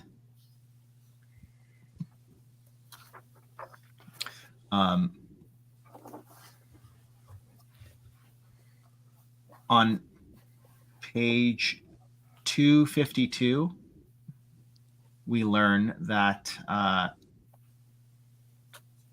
basically, like now that society's been prepared, they said that the dark ones are going to come and kind of like take from the the Sith who they will, right, to be their brides, and society is again reformed. Once it becomes Dromund Kaas, there's 11 houses from which 6 Sith'er would reign as priests, and under them affairs would be governed by a matriarchy of 18 tyrannous witch queens who had been the betrothed of the gods. So these 18 witch queens were the ones who were taken by the dark powers to be their betrothed. They ruled in cruelty and horror under Empress Harla, the Dread Mother. I know, Al, you had something to say about Harla, who later becomes known as... Take it away. The Horla? That's what I'm going with. That's how it's spelled. I'm sorry. Which I Googled because I was like, is this a real thing? This isn't a real thing from Star Wars. This is a real thing from the world. This is a 1887 horror short story from France written by Guy de Massoupis, but French name. That was apparently, at least according to Wikipedia, which was an inspiration for the Call of Cthulhu. So sort of tying it all together. Interesting. That is very interesting. I also want to mention Harla, like, reminds me very much of Yun Harla, the Yuzhan Vong goddess. Trickster goddess. Yeah. Trickster goddess. So, like, I remember reading it. I was like, oh, wow, Yun Harla. But, I mean, I don't know if there's any correlation or connection there. I guess we'll find out. I may have made that connection as well. I thought the name was familiar. Yeah, I was like, oh, like Yun Harla, the Trickster goddess. Being a huge fan of Dark Journey, I've like memorized it. So it's like Yun Harla. Yeah, I knew Darth Sidious would know the answer. This is what I was thinking of, because in that novel they try to do some chicanery around, which that novel, man, I love it from like the text point of view, but all of the retcons are terrible. They're all so bad. Darth Sidious is our resident Merc Lundy Sith scholar. Oh, hey man, welcome. Thanks for joining us. Good to see you. Good luck with your unloading. Yeah, good luck, man. And then we see also in along with these witch queens, we see the rise of the Ratha, right?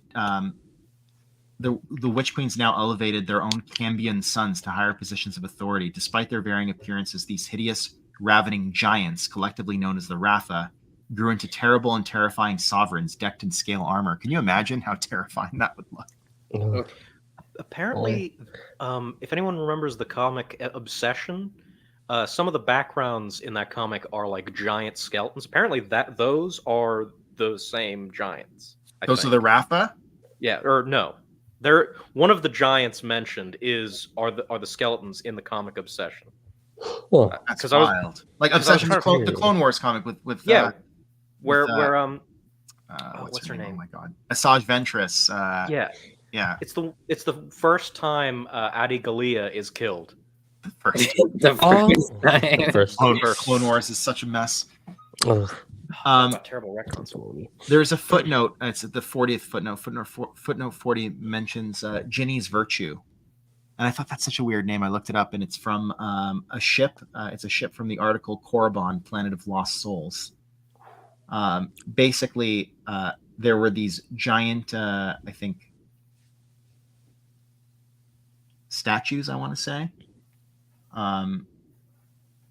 That were found on Korriban, and it comes from this like Korriban Planet of Lost Souls, which is I believe like an RPG article or adventure or something like that. But like, what a reference! Ginny's Virtue.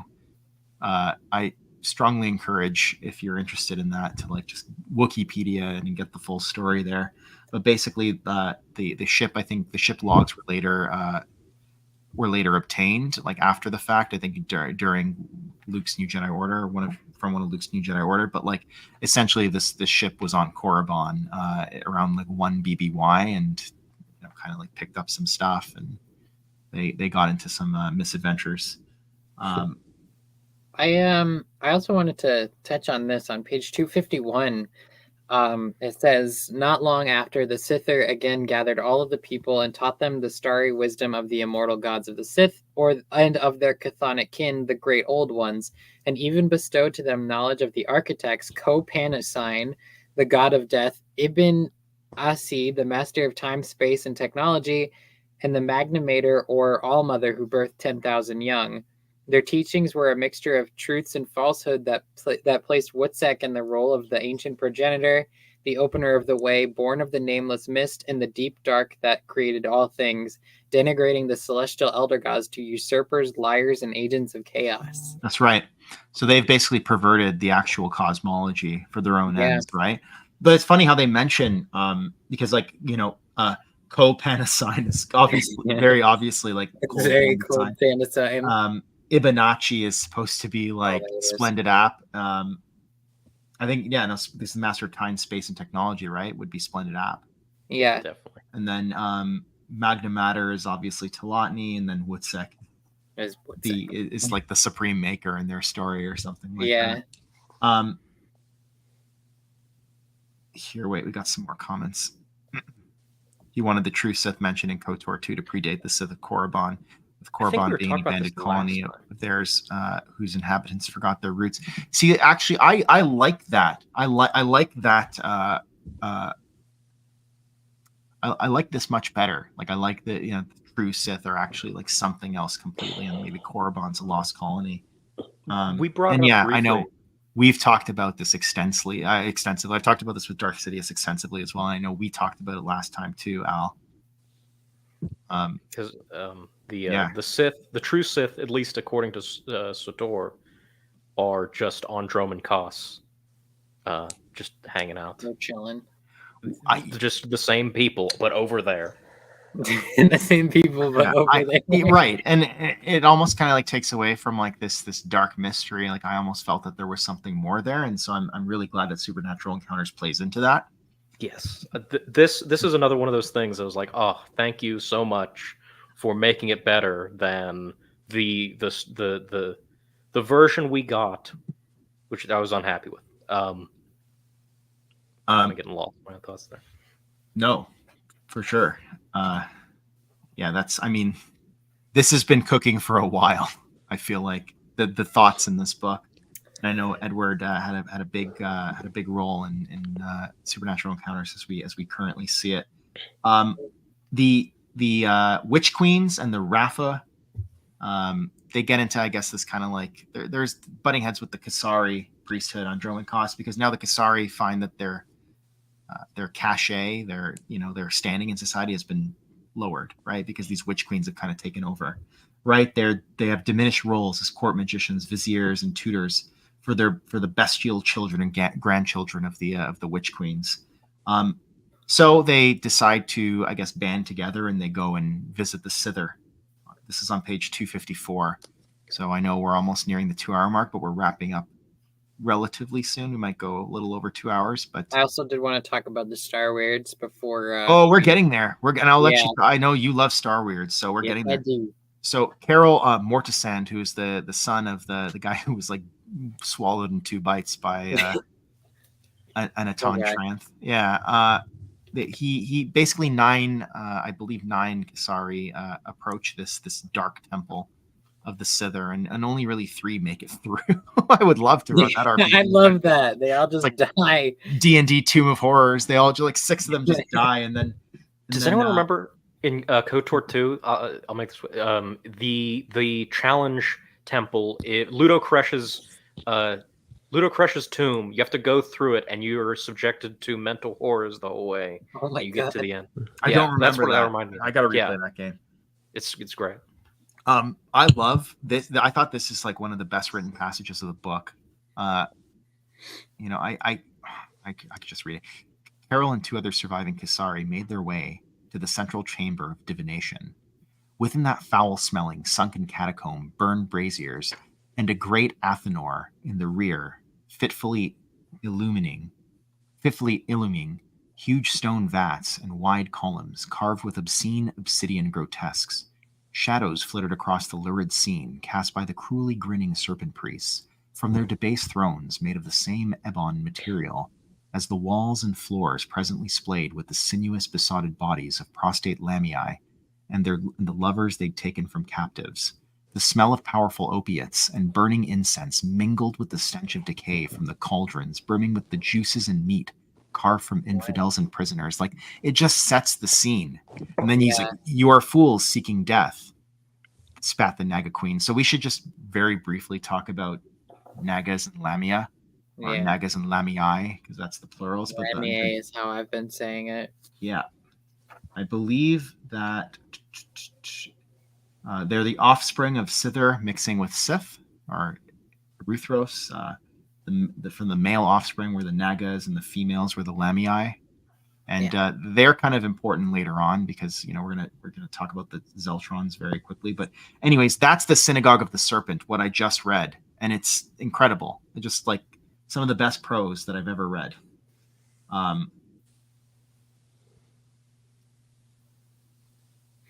And so here we have on page 256, moving along. Oh wait, sorry, page 255.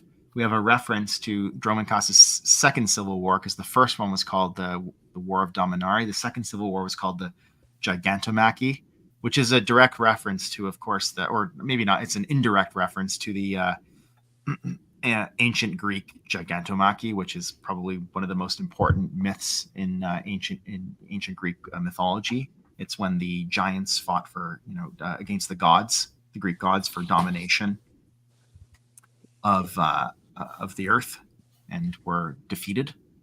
I think reported by, maybe not Hesiod, but it was one of those. Anyways, Gigantomachy is an actual thing, but now there's a Gigantomachy that also exists within the Star Wars universe. When basically the Kisari wage war against the Rafa, right? And they basically wrest back control of their sovereignty over Drominkos. From this point onwards, we're told on page 256, the Masari were added to the ranks of the Zugaruk to become the new warrior caste, the Masasi, with only a rare few deemed gifted enough to be trained in the sorcerous arts. And the Rafa, we find out that they basically leave, and they go and harass the Sharu, and although the Sharu protect themselves within their pyramids, the Rafa rename the entire system for themselves. That's why we have like Rafa 6, Rafa 7, Rafa 8 in the Lando Calrissian trilogy. So now we can talk about where the Star Weirds come from. Go for it. So the Lamier, as we mentioned earlier, so essentially like they basically like, okay, it says they basically get corrupted and turned into these grotesque beings by like poisons and hexes and stuff from like the serpent lords and whatnot. And then their wicked spirits emerged as they say Uduguls, terrifying entities known as Star Weirds, and the Dread Mother would rule them. So that's really cool. And then it says The Dread Mother Horla, as she's now known. So there's like 5 of them. There's like, or actually there's 6, and then they became the Star Weird Queens, and then like Harla herself became the Star Weird Empress. So, and then they mention how on 259, you know, the Star Weirds roam the macabre and secret dimension of hyperspace until they got to the charnel worlds, where the Dread Mother drew forth the bat-like Gorum servants and skin-changing spies, making herself the winged goddess of the Ecothom. And it's just so cool how I love all this about Star Weirds. Look at the screen. Look at them. They're so cool. Everyone loves a good Star Weird. That's like the best Eckhart's Ladder video. They've made them into the new canon as well now, right? Yeah, except there's only one that we know. There's only one, that shows up in the Dr. Afra comics, I believe. Yeah. If I'm not mistaken. Yeah, okay. I saw it and I was like, I should buy that, and then I just didn't. And I mean, I feel like it really only could show up in Dr. Afra comics because she's the archaeologist. I love those comics. She's exactly what I wanted from Legends, as an archaeologist character. I feel like maybe Arhul Hextrophon might fit that. That's true.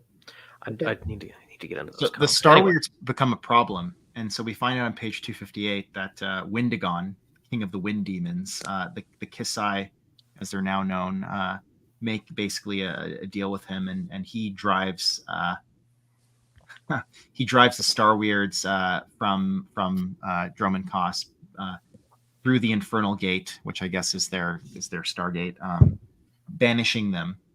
Then in payment for having rid the land of the cruel phantasms, he was permitted to take the boreal lands of Hoth from the Sith that dwelt there. So it's like, oh wow, was Hoth once a boreal forest and now is an icy wasteland? Another thing that may have been the result of it being given to this king of the wind demons. Yeah. There was one thing that I thought was interesting. So on page 257, just to jump back, we talk about the restructuring of society again, because now the Kisai have basically wrested power back from the Witch Queens. They call themselves. They would all serve under the greatest Kisai priest, which would be the Potentate, as I understand. And it says knowledge was doled out sparingly, with only the highest echelons having access to the greater spellcraft encrypted in the earliest Sith holocrons. And then there's a footnote 44, which says the Dark Holocron came into the possession of Jedi scholar Odan Ur, who taught battle meditation to the Molavaran Jedi advisor Mehmet Nadil, before going on to found the Great Jedi Library on Ossus and create a revised version of the Jedi Code. Now, I don't know if we actually knew Mehmet Nadil's species before, but now we do. It's Molavaran. Yeah. So that is kind of cool. Is that the holocron that XR Kun takes, or is that a different one? I think it's the same one. I think it might be the same one. That's really cool if it is. This is like not related to the Sith, but we kind of glanced over it. We forgot to talk about it. Was the Star Dragons, the Duinagwin? Yeah. Mm-hmm. So I just kind of switched back there. So like Aramis, right? Yeah. Yeah. Before we ended, I want to talk about them because the Star Dragons are so cool. Yes, we find out that the Star Dragons, the Duinagwin, were kind of duped by their offspring race, the Basiliskans, I believe. Yeah. The Basiliskans were made to look like pretty and glowing and like basically something that they weren't. And so the Duinagwin started to procreate with them, and then they found out that their mixed progeny was not all that special, and they found out that the Basiliskans had fooled them. But we find out about the mixed progeny that they ended up birthing other types of dragons, like crate dragons, ice dragons. I believe the mythosaur is also mentioned in there. Yeah. Pretty sick. And then also in that section, we find out that Cold Dandasine, his first son, essentially is Aramis. He first tries to call him Nobila, which means a cursed spawn. And then Aramis is like, in an earlier tongue, it meant noble, an appropriate name, for I am the most benevolent act you have yet accomplished. So, like, unlike Cold Dandasine, who's like this, like, kind of like blackish orb, like Aramis is like this green glowing ball of fire. He says, nevertheless, I will call myself Aramis, for I am to be the cradle of life. And then Sign says, that does not concern me. With a hint of mysterious melancholy. This guy's crazy. If you think Cold Dandasine's crazy, just wait until you read about Nyal Nyal. That guy's completely off his meds. But yeah, it's interesting that the Duinagwin also are the progenitor race. They're an elder race. That they're the progenitor race for a bunch of other dragon type species in Star Wars, which makes sense. And also, I believe they're featured on the cover of the special edition, mine of which is upstairs right now. But that's not the special edition, the hardcover edition, Legends Con edition is what I meant to say. You see the Duinagwin on that. Yeah. I'd also like to point out how it says that the Star Dragons were among the very few gifted to cross dimensions. So that's just something cool to point out. That's crazy. Really cool. Yeah. That's really sweet. Like, I know there's elder races like I believe the Oswaft have like hyperspace capability. Like they can move. They're basically like space whales in Buchanan. Like they can basically go into hyperspace at will. The Duinagwin can change dimensions. So like they're just free to kind of like go into other space and then go out just as they please. There's a story in one of the adventure journals. I believe it was reprinted in later books, but it's called The Most Dangerous Foe. I narrated on this channel in case you want to check it out. Yeah, I have my I did my daughter in it actually, because the beginning of the story takes place, like, I believe right after the Battle of Yavin, and it's basically this rebel telling these kids a story about this Jedi named Vicky Ramuni, I believe her name is, and she's going through her trials to become a Jedi Knight, and her brother ends up following her, and they run into a Duinagwin Star Dragon who's also a Jedi Master, and he kind of helps her on her trials. Cool. It's just like cool to see the Duinagwin like pop up and stuff like that, and who's a big fan of dragons. I almost used that in my RPG. If I remember correctly, there's a Star Dragon Jedi during the Clone Wars that General Grievous kills in something. That's a war crime. Any reason why you should be put down, it's for that reason. I mean, the murder of an ancient, like, of one of the elder races, that should be a war crime. You've killed this majestic creature. Yeah. To be fair, like, it's just like, I will add it to the list. So here it is. Here his name is Zafata Rutor, and he's a Duinagwin, and it says that he was killed by General Grievous during a battle over the planet Nadium in 21.6 BBY. I'm gonna see where he comes from. So yeah, it's actually from an insider story. And also in General Grievous 1, first mentioned as an indirect mention. And it says, like, the source being like Insider, Unknown Soldier, the story of General Grievous, Star Wars Insider 86. And that's where he's first identified as Zafata Rutor, and then the complete Star Wars Encyclopedia. But yeah, so there's this Duinagwin Jedi who is murdered by General Grievous during the Clone Wars. So just imagine that there is a Star Dragon Jedi at some point. Well, at literally all of like the prequel era, except when he's killed. So Phantom Menace, there's a Star Dragon Jedi, just kind of, he's chilling, he's somewhere. They should have put him on the council. Kick Oppo out of here. Get out of here. No, do not slander Oppo. I will not take any Oppo slander. Yaddle can go. Didn't you get- No, didn't you kick the don't bucket? say- Yariel. Kick Yeah, Kiati off. Get him out of here. Okay, If you all say- right, if all you right, fair say, enough. yeah, Kiati. Well, if you say Yariel Poof, then Max is going to kick you out of here. So. Yeah, no, I'll Listen, Oh, Yariel and Poof, get Yaddle him. can go have their relationship over Oh there. my God, no, not Get him again. out of here. Let's talk about the Zeltrons, because we were wondering, I wonder if Joe's going to touch on the origins of the Zeltrons. And so we find out that basically some of the Lamii that escape with the Star Weirds go to an uninhabited world called Sidekona, where dwelt a small colony of Sephi, the elfin race, and sort of like through intermixing, eventually, after several generations passed, and their numbers grew beyond what they could comfortably accommodate. They through the intermixing, they get rid of all like the serpent traits, and many of the younger generation were asked to establish a colony in a new world. Though some were hesitant to begin anew their lives under another tent, their affluence assured them that creating agreeable conditions would prove no great burden.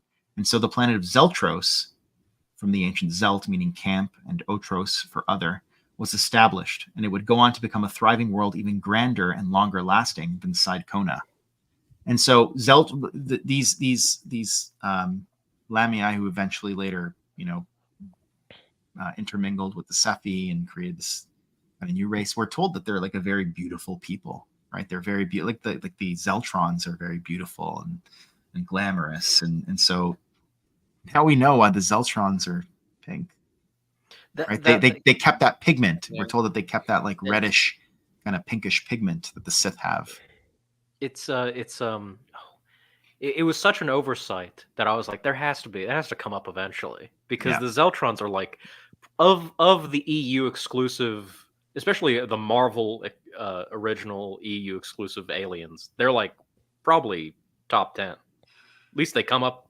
At least every time I see it, they're like, there's another. Also, Legacy, right? We have Delia Blue. Yeah, and you see Zeltros there, and you see like the Zeltros males, and they're all just kind of hanging out, partying there.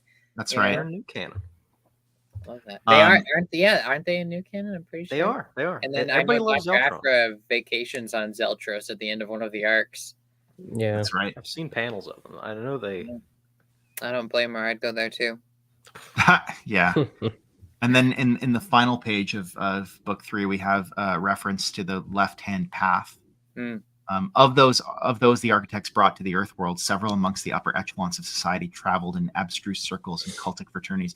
See, this is what I was talking about, like with Grijatis earlier, right? It's like the activity of these secret orders had only increased with their arrival in Sky River, as devotion to the left-hand path was cultivated with frightening alacrity.